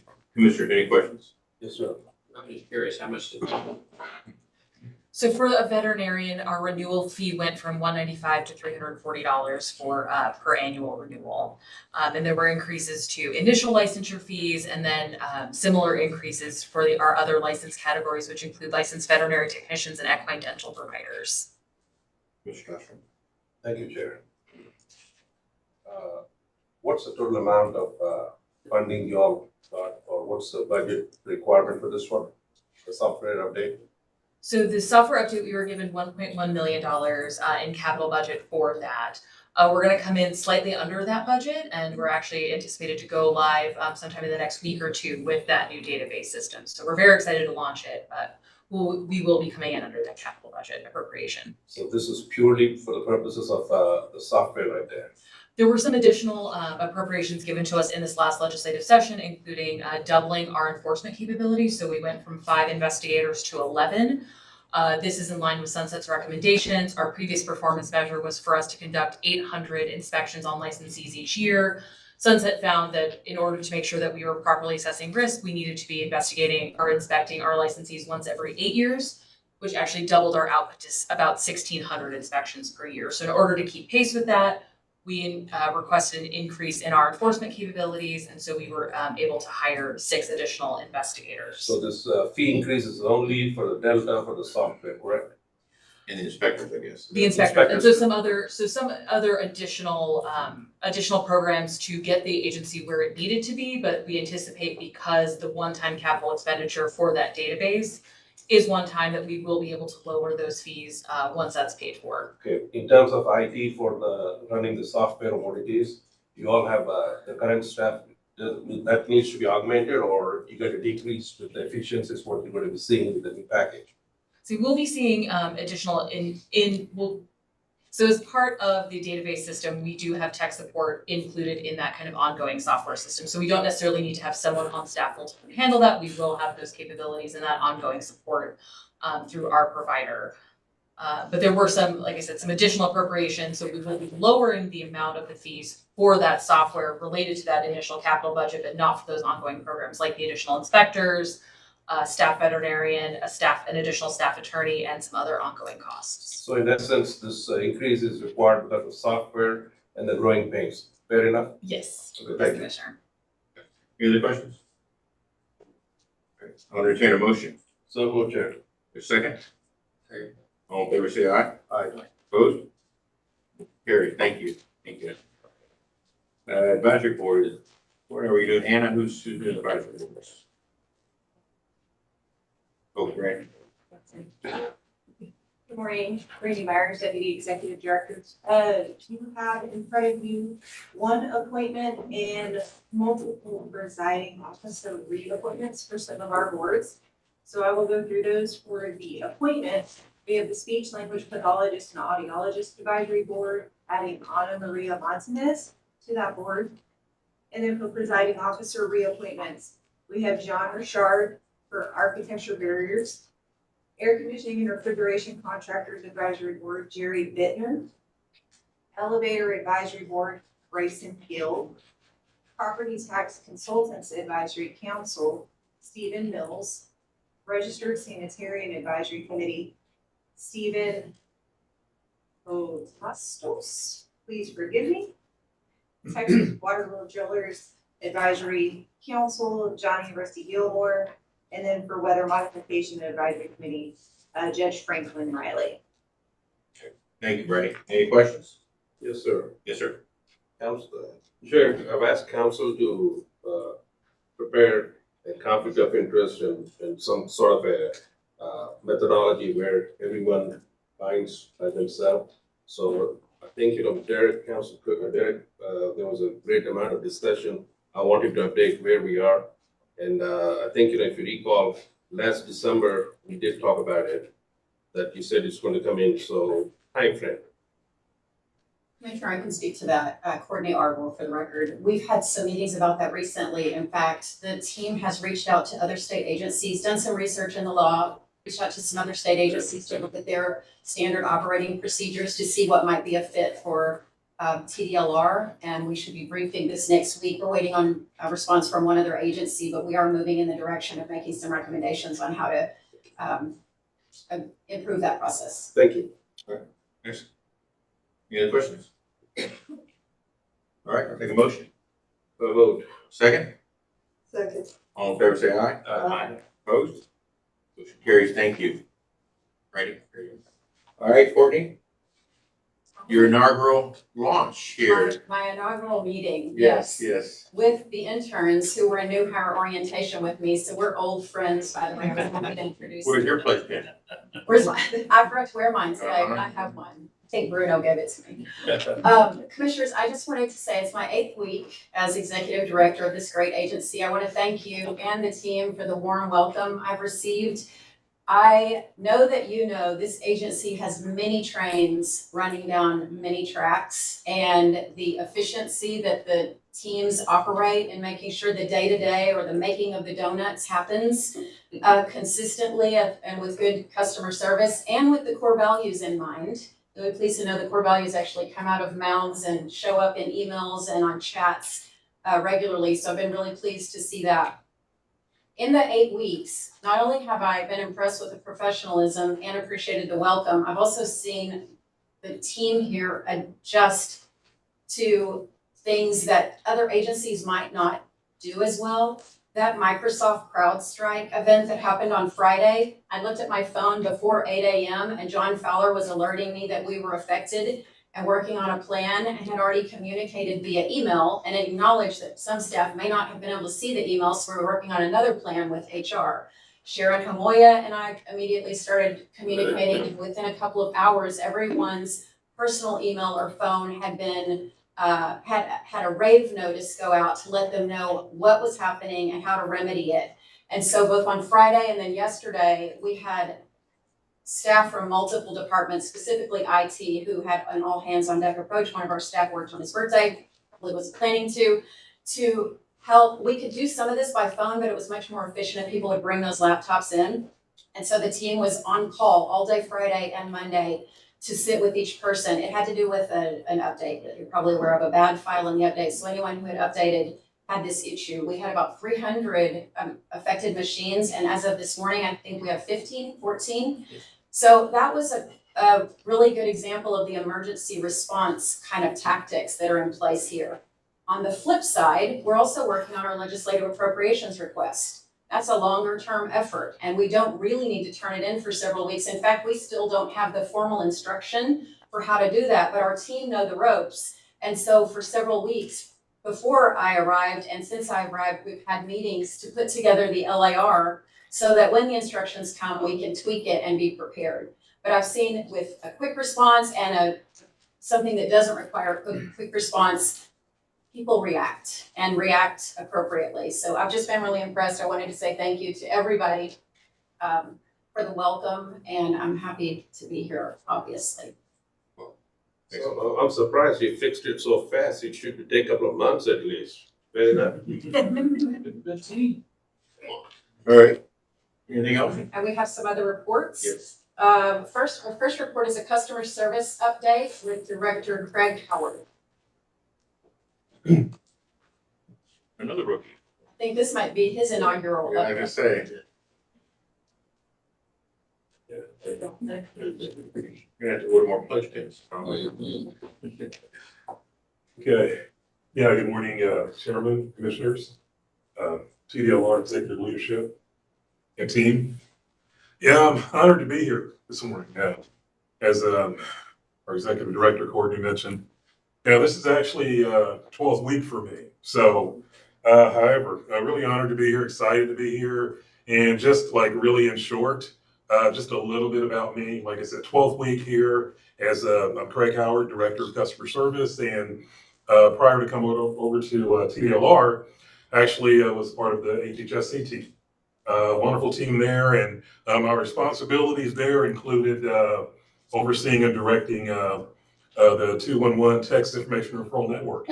That was a call center dynamic, if you will. It was roughly 25 call centers as a whole. They were competitively contracted to cover all 254 counties to support Texans in need.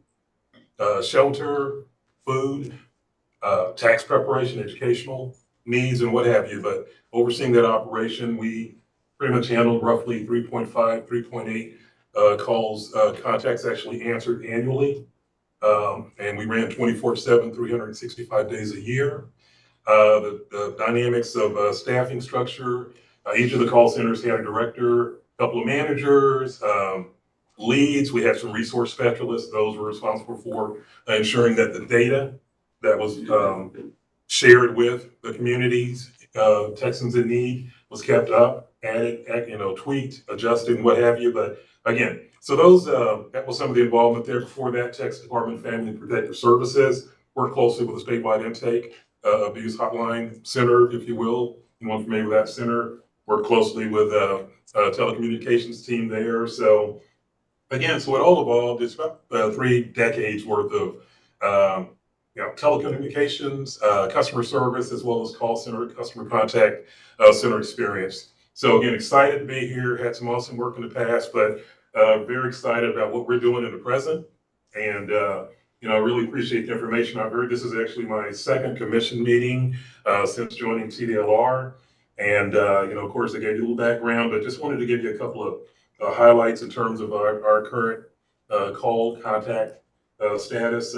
We're averaging about, somewhere between 1,500 to 1,600 calls a day in terms of contacts made. We are still staying in terms of talk time per call, still staying in that 5-minute range. Some of those calls are just a couple of minutes, so we are ensuring that, aligning with the mission, aligning with the quality standards that we have at TDLR, and realizing the importance of the work that we do for our customers, that we realize that, quality is first, right? But we also understand that efficiency does play some role. But with that said, we have some awesome teams that are continuing to be on that front line, handling those incoming calls, awesome management teams, supporting the initiatives as we continue to work to get better daily. And of course, I do what I can to contribute. So again, I'm enjoying the ride. I feel like we're already making impact. We're seeing a difference, a very fruitful environment in terms of some of the feedback we're receiving from our customers. But with that said, again, so we're in the 5-minute mark per call in terms of handle time, and just to share with you, that's actually really good. If I look at the nature of the types of calls that we get, the inquiries, and some of them can be rather comprehensive. And of course, our aim and objective is to ensure that we provide not only timely information in terms of answering those calls, but we want to make sure that information is accurate. We want to make sure that customer feels totally comfortable. In other words, that experience. We like to think of them as, so that 2-minute phone call, that 3-minute, 5-minute, it's a point of us accommodating them, ensuring that they have exactly what they need from a first call resolution, needs met perspective. And again, if they call us back, it's because they had such an awesome experience. They just want to talk to us. But it shouldn't be because we didn't get something right the first time. So it's continuing to be a work in progress. And I want it to be. not just a work in progress. Okay, we've met, we're here, we're there. There's always another layer. So with that, that's the mindset that we have continued to work with, and we will continue to cultivate because we want to continue to get better. We're not going to be satisfied because, again, it's ever evolving, ever changing out there in the technology industry, the customer service industry. So there's always opportunities, not challenges, but opportunities to make those adjustments so that we can continue to meet our customers. And that goes with a lot of anticipation. It goes with lots of training. And right now we have incorporated regular training right now. In other words, we're taking the data because there's nothing more true and blue than data.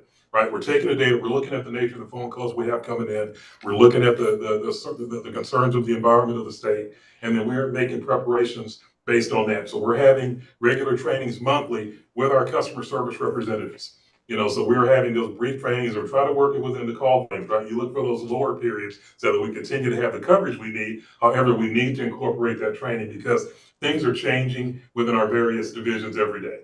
And with that said, we want to make sure that our agents are on those phone calls prepared to handle whatever that customer need is. So we're doing that on a regular basis. We're continuing to evaluate and look into any aspect of resource material that is used to provide that information to our customer. We realize that's living, it's evolving, so we continue to work through those things as well.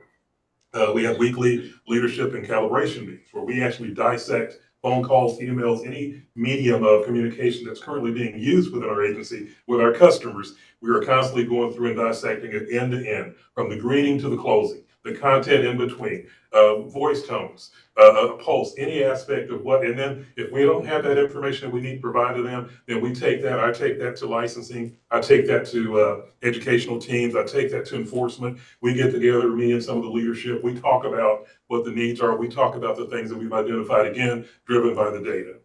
And in terms of, our staffing situation, I mean, we are continuing to add CSRs. We've actually, we're hoping to get a couple through training this upcoming month. And by the start of the fiscal September 1, we're going to have them ready to go because we go through several weeks of training, ensuring a readiness, right? So we're hoping to add there and add some additional help after that. And just to touch on, staffing, and I don't want to keep, because I know I'm at my time here, but, we do, the turnover is great. And I'm going to tell you, industry call centers, again, I've been dealing with it for 3 decades. 30% call center environment. It's just the nature of the type of dynamics, if you will. We're running at about a 5.5%, 6%. That's amazing because, again, if you got some tenure, you got some folks that are not only proficient in what they're doing, but have a passion to help customers and to provide quality customer service, then they're going to want to stick around because, sometimes in this particular role, they get stressed out or there's a performance type of dynamic that kicks in and then you lose them. So TDLR customer service, we are keeping our folks. And that's a testament to our executive leadership teams, that's our management teams, that's our commission, that's the whole dynamic and those that are involved as a village, if you will, to ensure that we have what we need and that we're providing the support. Now, in terms of, just kind of where we are, exceptional customer service, I just wanted to touch one other highlight, front desk. That's a downtown office. We've actually, at one time we were closed during the lunch, but we've opened it now. So you go from 8 to 5 through that total duration to where, we can provide direct contact assistance to our folks. And again, that staff there, they're awesome as well. So we have a total ton of folks doing a phenomenal job. I do see where the metrics, again, this is a work in progress, but again, I want it to be because I want us to continue to get better. We don't need to get complacent. We need to continue to have forward thinking, innovation, constant communication with my technical teams because we're looking at some innovation that we want to incorporate to better serve our customer. So again, that's in a nutshell kind of where we are. That's somehow a little bit about me. But again, as y'all can tell, I enjoy what I do. I believe in what I do. I believe in this agency and those that support the agency. And we are awfully excited and looking forward to the things to come. I'm happy to answer any questions y'all may have. Yes, ma'am. So do we have, the weather's been so funky. The valley where I'm from was supposed to get the hurricane and it went to Houston, but it could have, and then we get bad weather there. So do we have, what can we do when we have emergencies like that? People can't come into work. Do they take it from home? Any of the calls? Well, and thank you for your question. And from our standpoint, actually all of our customer service reps, they actually work from home. They're teleworking. So it's already established. But with that said, we do take into account, that, there's weather, and we have the bulletins that go around internally, like within the agency, and we actually reach out, we check in on each of our folks. We try to learn whether or not they have electricity. We try to learn whether or not they have internet. If there's anything that's going to hinder them from, doing their jobs or supporting their customers, but first and foremost, we want to make sure they're okay. And then we start looking at whether or not they can perform their functions, right? And with that said, we're also looking at some contingencies internally as well. And that includes, and again, I know you want to get away from the paper. Everything wants to be and electronic, but think about this. If you can't get into your system, but you do have electricity, maybe well, guess what? If I got a list of items that I could use or provide pertinent information that our call center reps can continue to review to continue to educate themselves and prepare in some way, use those downtimes to educate and improve and build and develop. Then when those lights come back on, that internet goes back, they can put that little packet aside and get back to their normal flow of processing. So to your point, yes, ma'am, very good question. Yes, sir. Yes, sir. Dr. Howard, I'm going to take a different approach, and I thank you for giving all the information. You're welcome, sir. You said that you get calls pertaining to what exactly are they asking questions. The reason I'm going to get back is I see this on the chart right there, 93% are telephone calls and 7% are emails. So what exactly are they requiring answers on the telephone? Well, a certain percentage is status calls, right there, in terms of maybe checking on licensing or following up on items that are in progress or, just basically, status. I mean, that's the bulk of it, really. That's why, and I mentioned about working closely with my peer divisions because it's important that, we are fully aligned and we have the transparency with one another so that we can ensure that we understand where things stand. And if I need to get a customer to a particular area for a particular type of support, then I can do that. But yes, sir, that plays a big role in that. See, the reason is you're approximately about 80% of on the telephone calls right there, which is probably looking at the charts were provided right there, compared to the emails are answered 100%. That's what it looks like right now. Yes, sir. Is there something we can do right there, Assistant Director Arbor, that to keep folks away from the telephone calls and emails? Can our website or something be shown right there where we can start giving them the information? Because this is unsustainable. If they keep getting the calls right there, the other mission is going to, we're going to have a mission creep on the rest of it right there. So is there something, I think, on long term, got to be looked into this one about how we can lean them away from a human voice towards email? Because if you go to Amazon Prime or something, there is no human right there. But that doesn't mean we as a state can't do it, but at least, give them some break, I guess. I can tell you that as we've talked about the legislative appropriation request and uses of dollars, that Craig and his team have been very proactive about looking at technologies to try to lessen the burden, make more information readily available. Our training team is on that same path, putting as much information as we can on a public site so that people can answer some of their own questions in small videos or other methods. So, but they've been very proactive in that, and it's definitely on everyone's minds of how we can reduce our administrative burden for the user and for us, as the customer flow is only going to grow. The number. If I can just jump in and add, Deputy Executive Director Steve Bruno. First of all, Craig, outstanding. Thank you for your presentation. Commissioner, one of the other things we're looking at, we're talking to some other agencies. Really, Craig and some of our other senior staff have been talking about this as well, is the use of AI. We want to talk about being able to have customers, even if they are going to call in, we're not here 24/7, but depending on their profession, their life, they might have a need at 2 a.m, and we're looking at ways where we can find those most common questions and possibly use AI to help answer those and meet the customer where they are, so that we can walk with them. But we are definitely exploring those options and we'll keep you updated. Okay, thank you. One other question is, can a statement be made that emails are preferred or something, because that'll give them some break right there, somewhere on the web or something, because most of it is coming down to your path right there on licensing, and some maybe to the enforcement or something. If you try to lean them away from phones, at least documentation or something, y'all figure it out. But you're on the track. Thank you, sir. Thank you. Thank you. Yes, sir. And again, I'd like to chime in as well and thank y'all for that. Again, with the AI and that potential of the technology, and again, I've mentioned about having conversations with our technical teams internally, as with our senior leadership. I mean, that's definitely a reality because that is a resource that's going to help us out in terms of balancing that.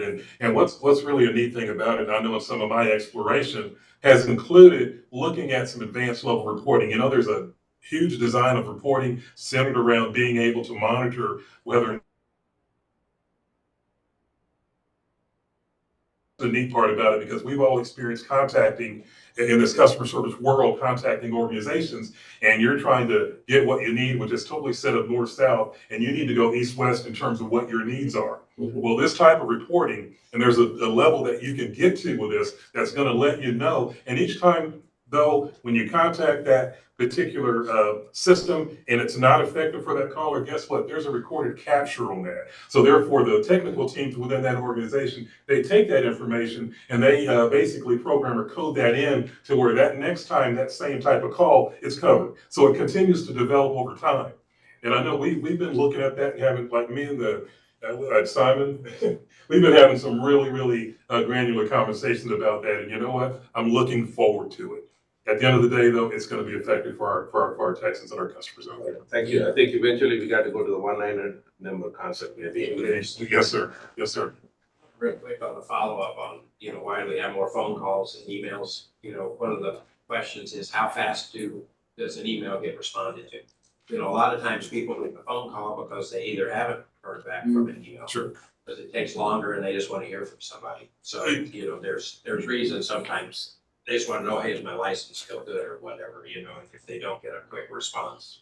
Yes, sir. And again, thank you for that. And yes, I totally align with that. And that's why we have to continue to maintain that level of effort and that mindset of innovation of moving forward and again, looking for ways that we can better accommodate the customer. Because again, sometimes you have the usual theory, I'm going to talk to a live person.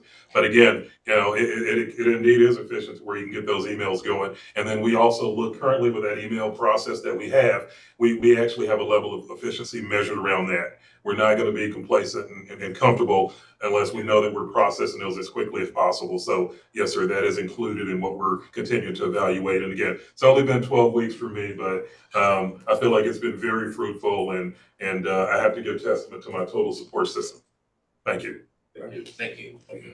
Commissioner Dr. Trump, thank you for championing this. And this is a big cornerstone for you guys. So thank you guys. Appreciate it, Mr. Howard. Thank you. All right. Bruno. Yes, sir. Good afternoon. Mr. Chairman and Commissioners, thank you very much. Steve Bruno, Deputy Executive Director. Thank you again, Craig. I'm so excited that Craig was able to join our team. You can see his passion. I've never met anybody with more experience in customer service. And I won't tell you the whole story, but I know it started from when he was a teenager. Craig's been a customer service advocate for his entire career, and the passion is there, and that's what we need. The background, the experience, the knowledge that he brings to our customer service effort, when you couple that with the folks that we have on the phones every day, with our analysts who are doing the quality data reviews, and with our folks at the front desk, and I'm so happy that Craig mentioned one of his major efforts in just 12 weeks is getting that open when people are coming. We just had staff shortages and we weren't able to do it, and Craig knocked through that hole and was able to keep us open at our executive director's request during that lunch hour. Just amazing accomplishments. Thank you, Craig, for joining our team. Yes. Thank you to all of customer service for what you do every day. They, between customer service and field inspections, I can't think of any more group of TDL employees who interact more on a regular basis with our licensees. And the information they hear and they bring back to us to share for process improvement is invaluable. So thank you. Customer service, and then let's next go to alphabetical order. I'll go to education and examination. E&E has been out on the road this past week, and they will be continued to hit some of the major shows and conventions for our licensees, mainly in the barber and cosmetology industries. As you all know, we had some very exciting changes that came out from our sunset bill a couple sessions ago.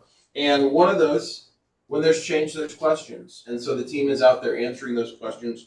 One of the efforts underway that I'm so excited about that Ray Pizarro, our Director of Education and Examination, and his team are working on is communicating with our teams, our schools, using virtual sessions. So our staff will be here in Austin, and they will send out a notice, say, hey, on this date, we're gonna have this session. What questions do you have? What needs do you have that are unmet? How can we help you? Because as you all can imagine, you see from the information here, we continue to grow.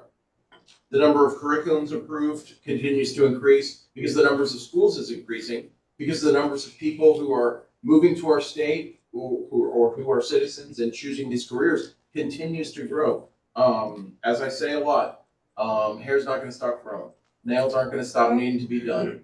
Barbering and cosmetology is a solid industry in this state, and it will be for a very long time. Maybe not universal, Mr. Commissioner, it may not be universal, but it's enough to keep people in business. And one of the things that that Director Pizarro has talked about lately is the fact that when these schools are of course licensees, and they're fulfilling a critical role in educating the students. And in doing that, they're making the students better licensees for the future.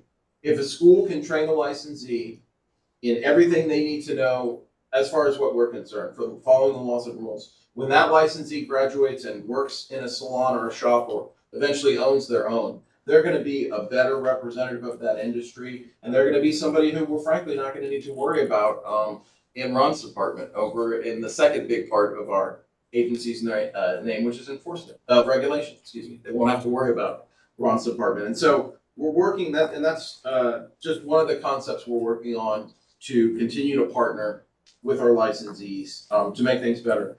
I won't read these statistics to you, but I just highlight a couple of them. You'll see the number of exams administered continues to increase. Number of curriculum, again, I mentioned that.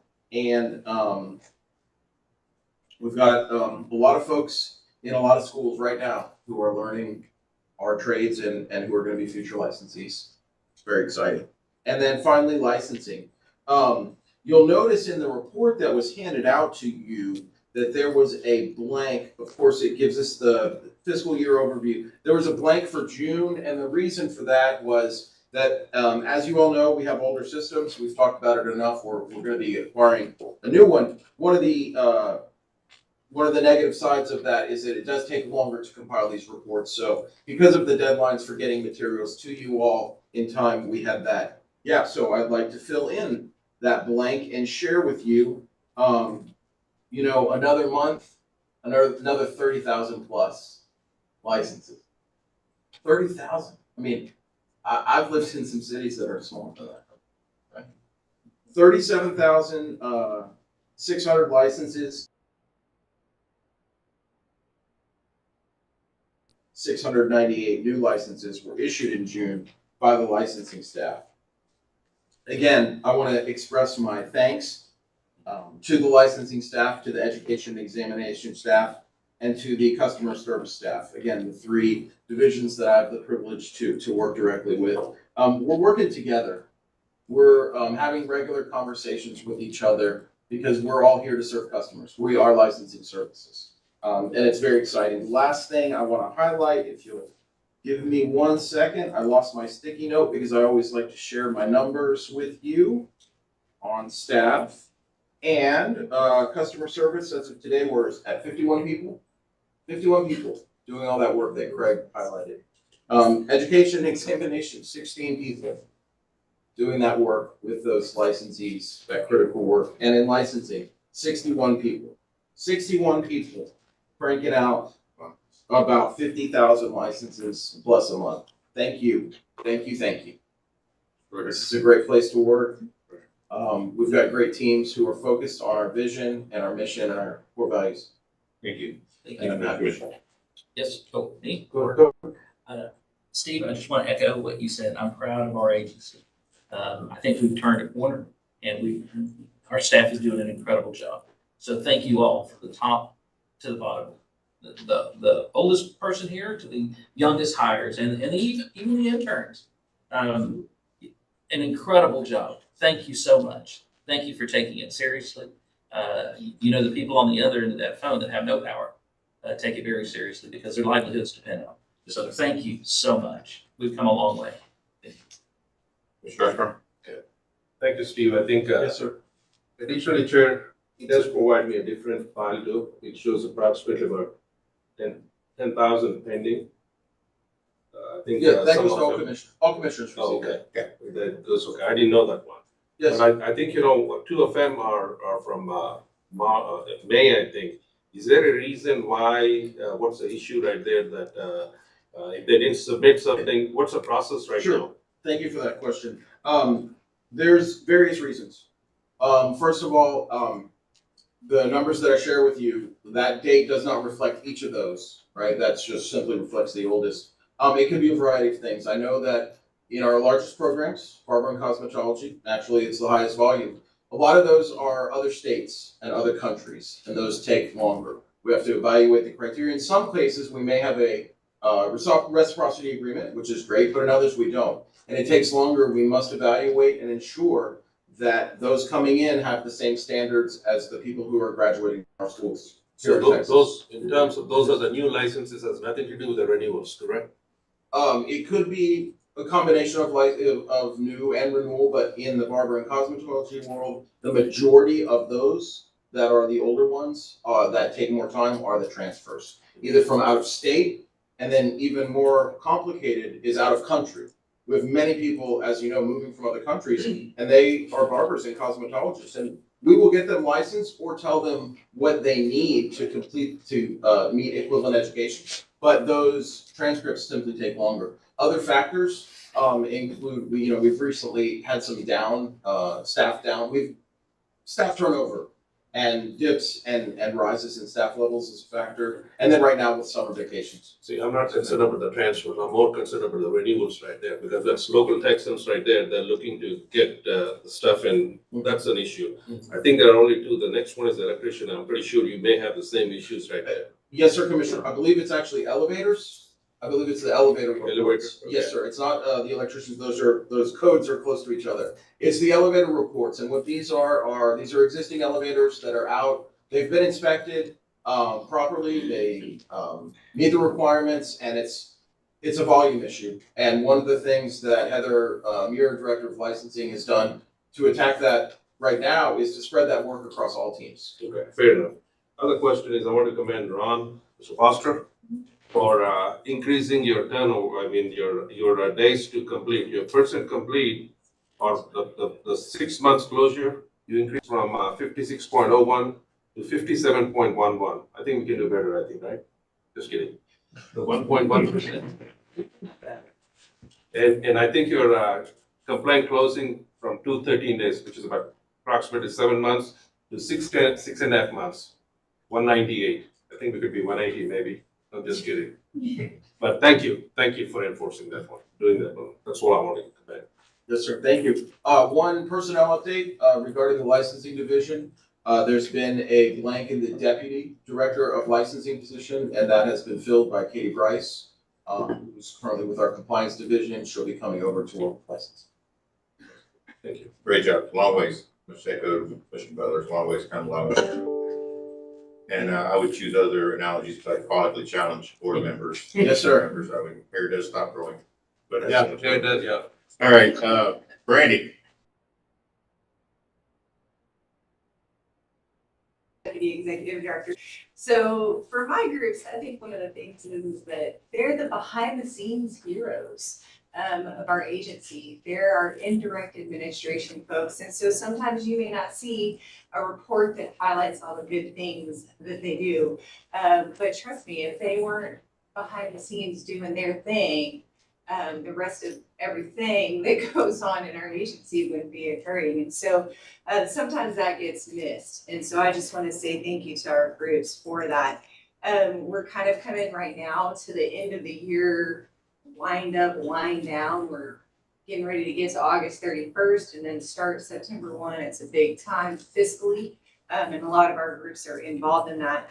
But as I'm going to just kind of flip through just a couple of the highlights that I think are really impressive personally, as you go through our staff reports, and when you look at the Office of Strategic Communication and Process Improvement, I'm looking at that bottom statistic where it's talking about how many people are looking at our websites every week and how many page views per week we have, I mean, we're up to over 750,000 per week. Considering the fact that we license over 1 million, when you consider people, places, and things, that's 75%. So that's pretty impressive. People are in contact with us and wanting to stay connected with us as an agency, and I just think that's a good thing. It helps our numbers, it helps our customer service, it helps everything that we do as an agency. When you look at the IT stuff, you'll see that they opened over 10,000 help desk tickets and closed almost 10,000, 9,558. From June 1st of 2023 to May 31st. Holy cow. I mean, there's like no other words to describe that. And then let's throw on the CrowdStrike thing that happened on Friday. So they have an instant edition of 300 of those, which they closed out almost instantaneously. And I just want to say thank you so much to our IT teams and all that they did. Quick story. Mine was one that was impacted, and I handed it to one of our IT staff, Jose Ponce, and he said, it'll be just a minute. And I was like, okay, take your time, no problem. I realize what they're doing. I had a quick conversation, went up the elevator. Before I even badged into the office, he jumps up out of the stairwell and was like, here you go. Here's your system. So that just tells you how dedicated, how quick, how smart our IT team is and what they do. And I was just very appreciative of that. And then everybody else, Tamala and folks that did the support staff to help keep that process going during that time was incredible. For financial services, they are processing, as you can see, there's over 132,000 pieces of mail that have been opened. Lots of travel vouchers being processed. I mean, they're paying the bills and getting the money in all at the same time.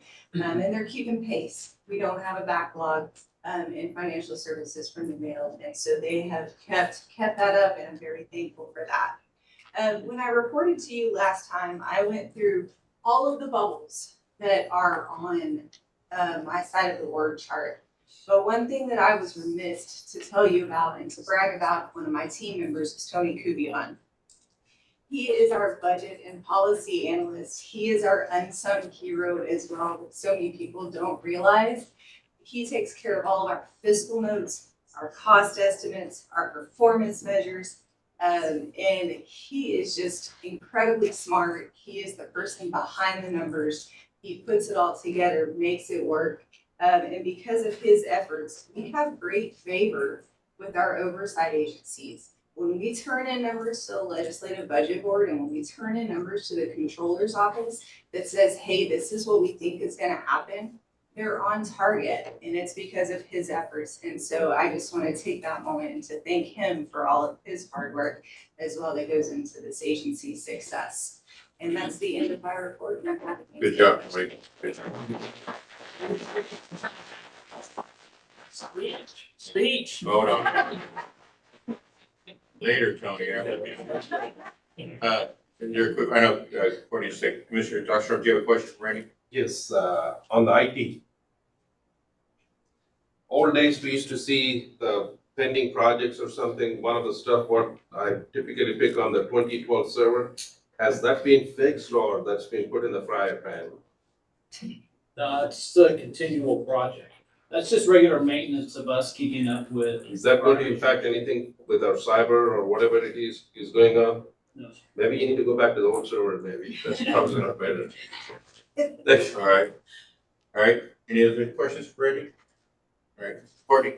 Courtney Arbor, and just for the record, I asked that not be included this meeting. I wanted to take a look at what we're reporting and make sure that we're elevating to you the things that would truly be the definition of a project that would be of interest to all of you, and not just I used the term making the donuts earlier, but some of the projects on the list are a little more of the day-to-day, but nothing of threat, we'll say that.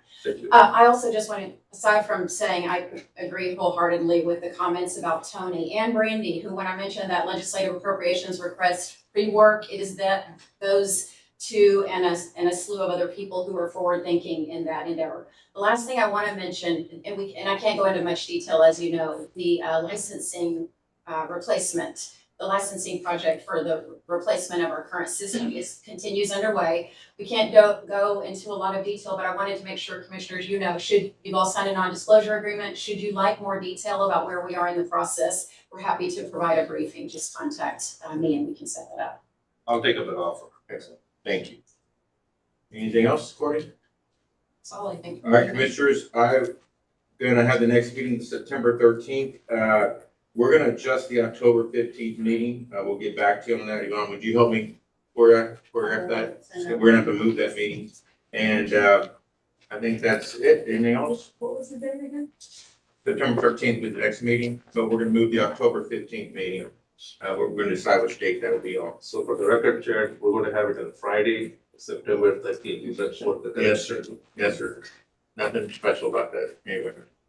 Chairman, thanks to Yvonne Campos for first meeting to do this start to finish, and Lydia and Tamala and some other folks who had to, as you know, put in a lot of effort to make these meetings a success. Tremendous, thank you. Yvonne, in that regard, do you want to start using the Dropbox or the portal? What is your preference? I'm an old school guy, but Dropbox is good, but I I'm will okay. make actually. sure they'll be in both. I'm good at whatever you decide is best Okay. with the push. So Chair, We I can want do to commend you on for putting in a screenshot of how to access that information. That was something. Hey, she knows how old school works. Yeah, small syllables. All right, so September 13th, is there any problem with anything in regards to that? Let me know. We'll work on the October 15th. Interns, great seeing you. Ask questions, learn, be a sponge, grow. Staff, amazing. I think Commissioner Wells, there's a corner we're turning, and you guys have done a great job. I'm excited about that, and we will see you in a few days. Great day. Oh, wait, I need a motion to adjourn. So moved. Second? Second. All in favor, say aye. Opposed? No. Motion carried. You confused? Say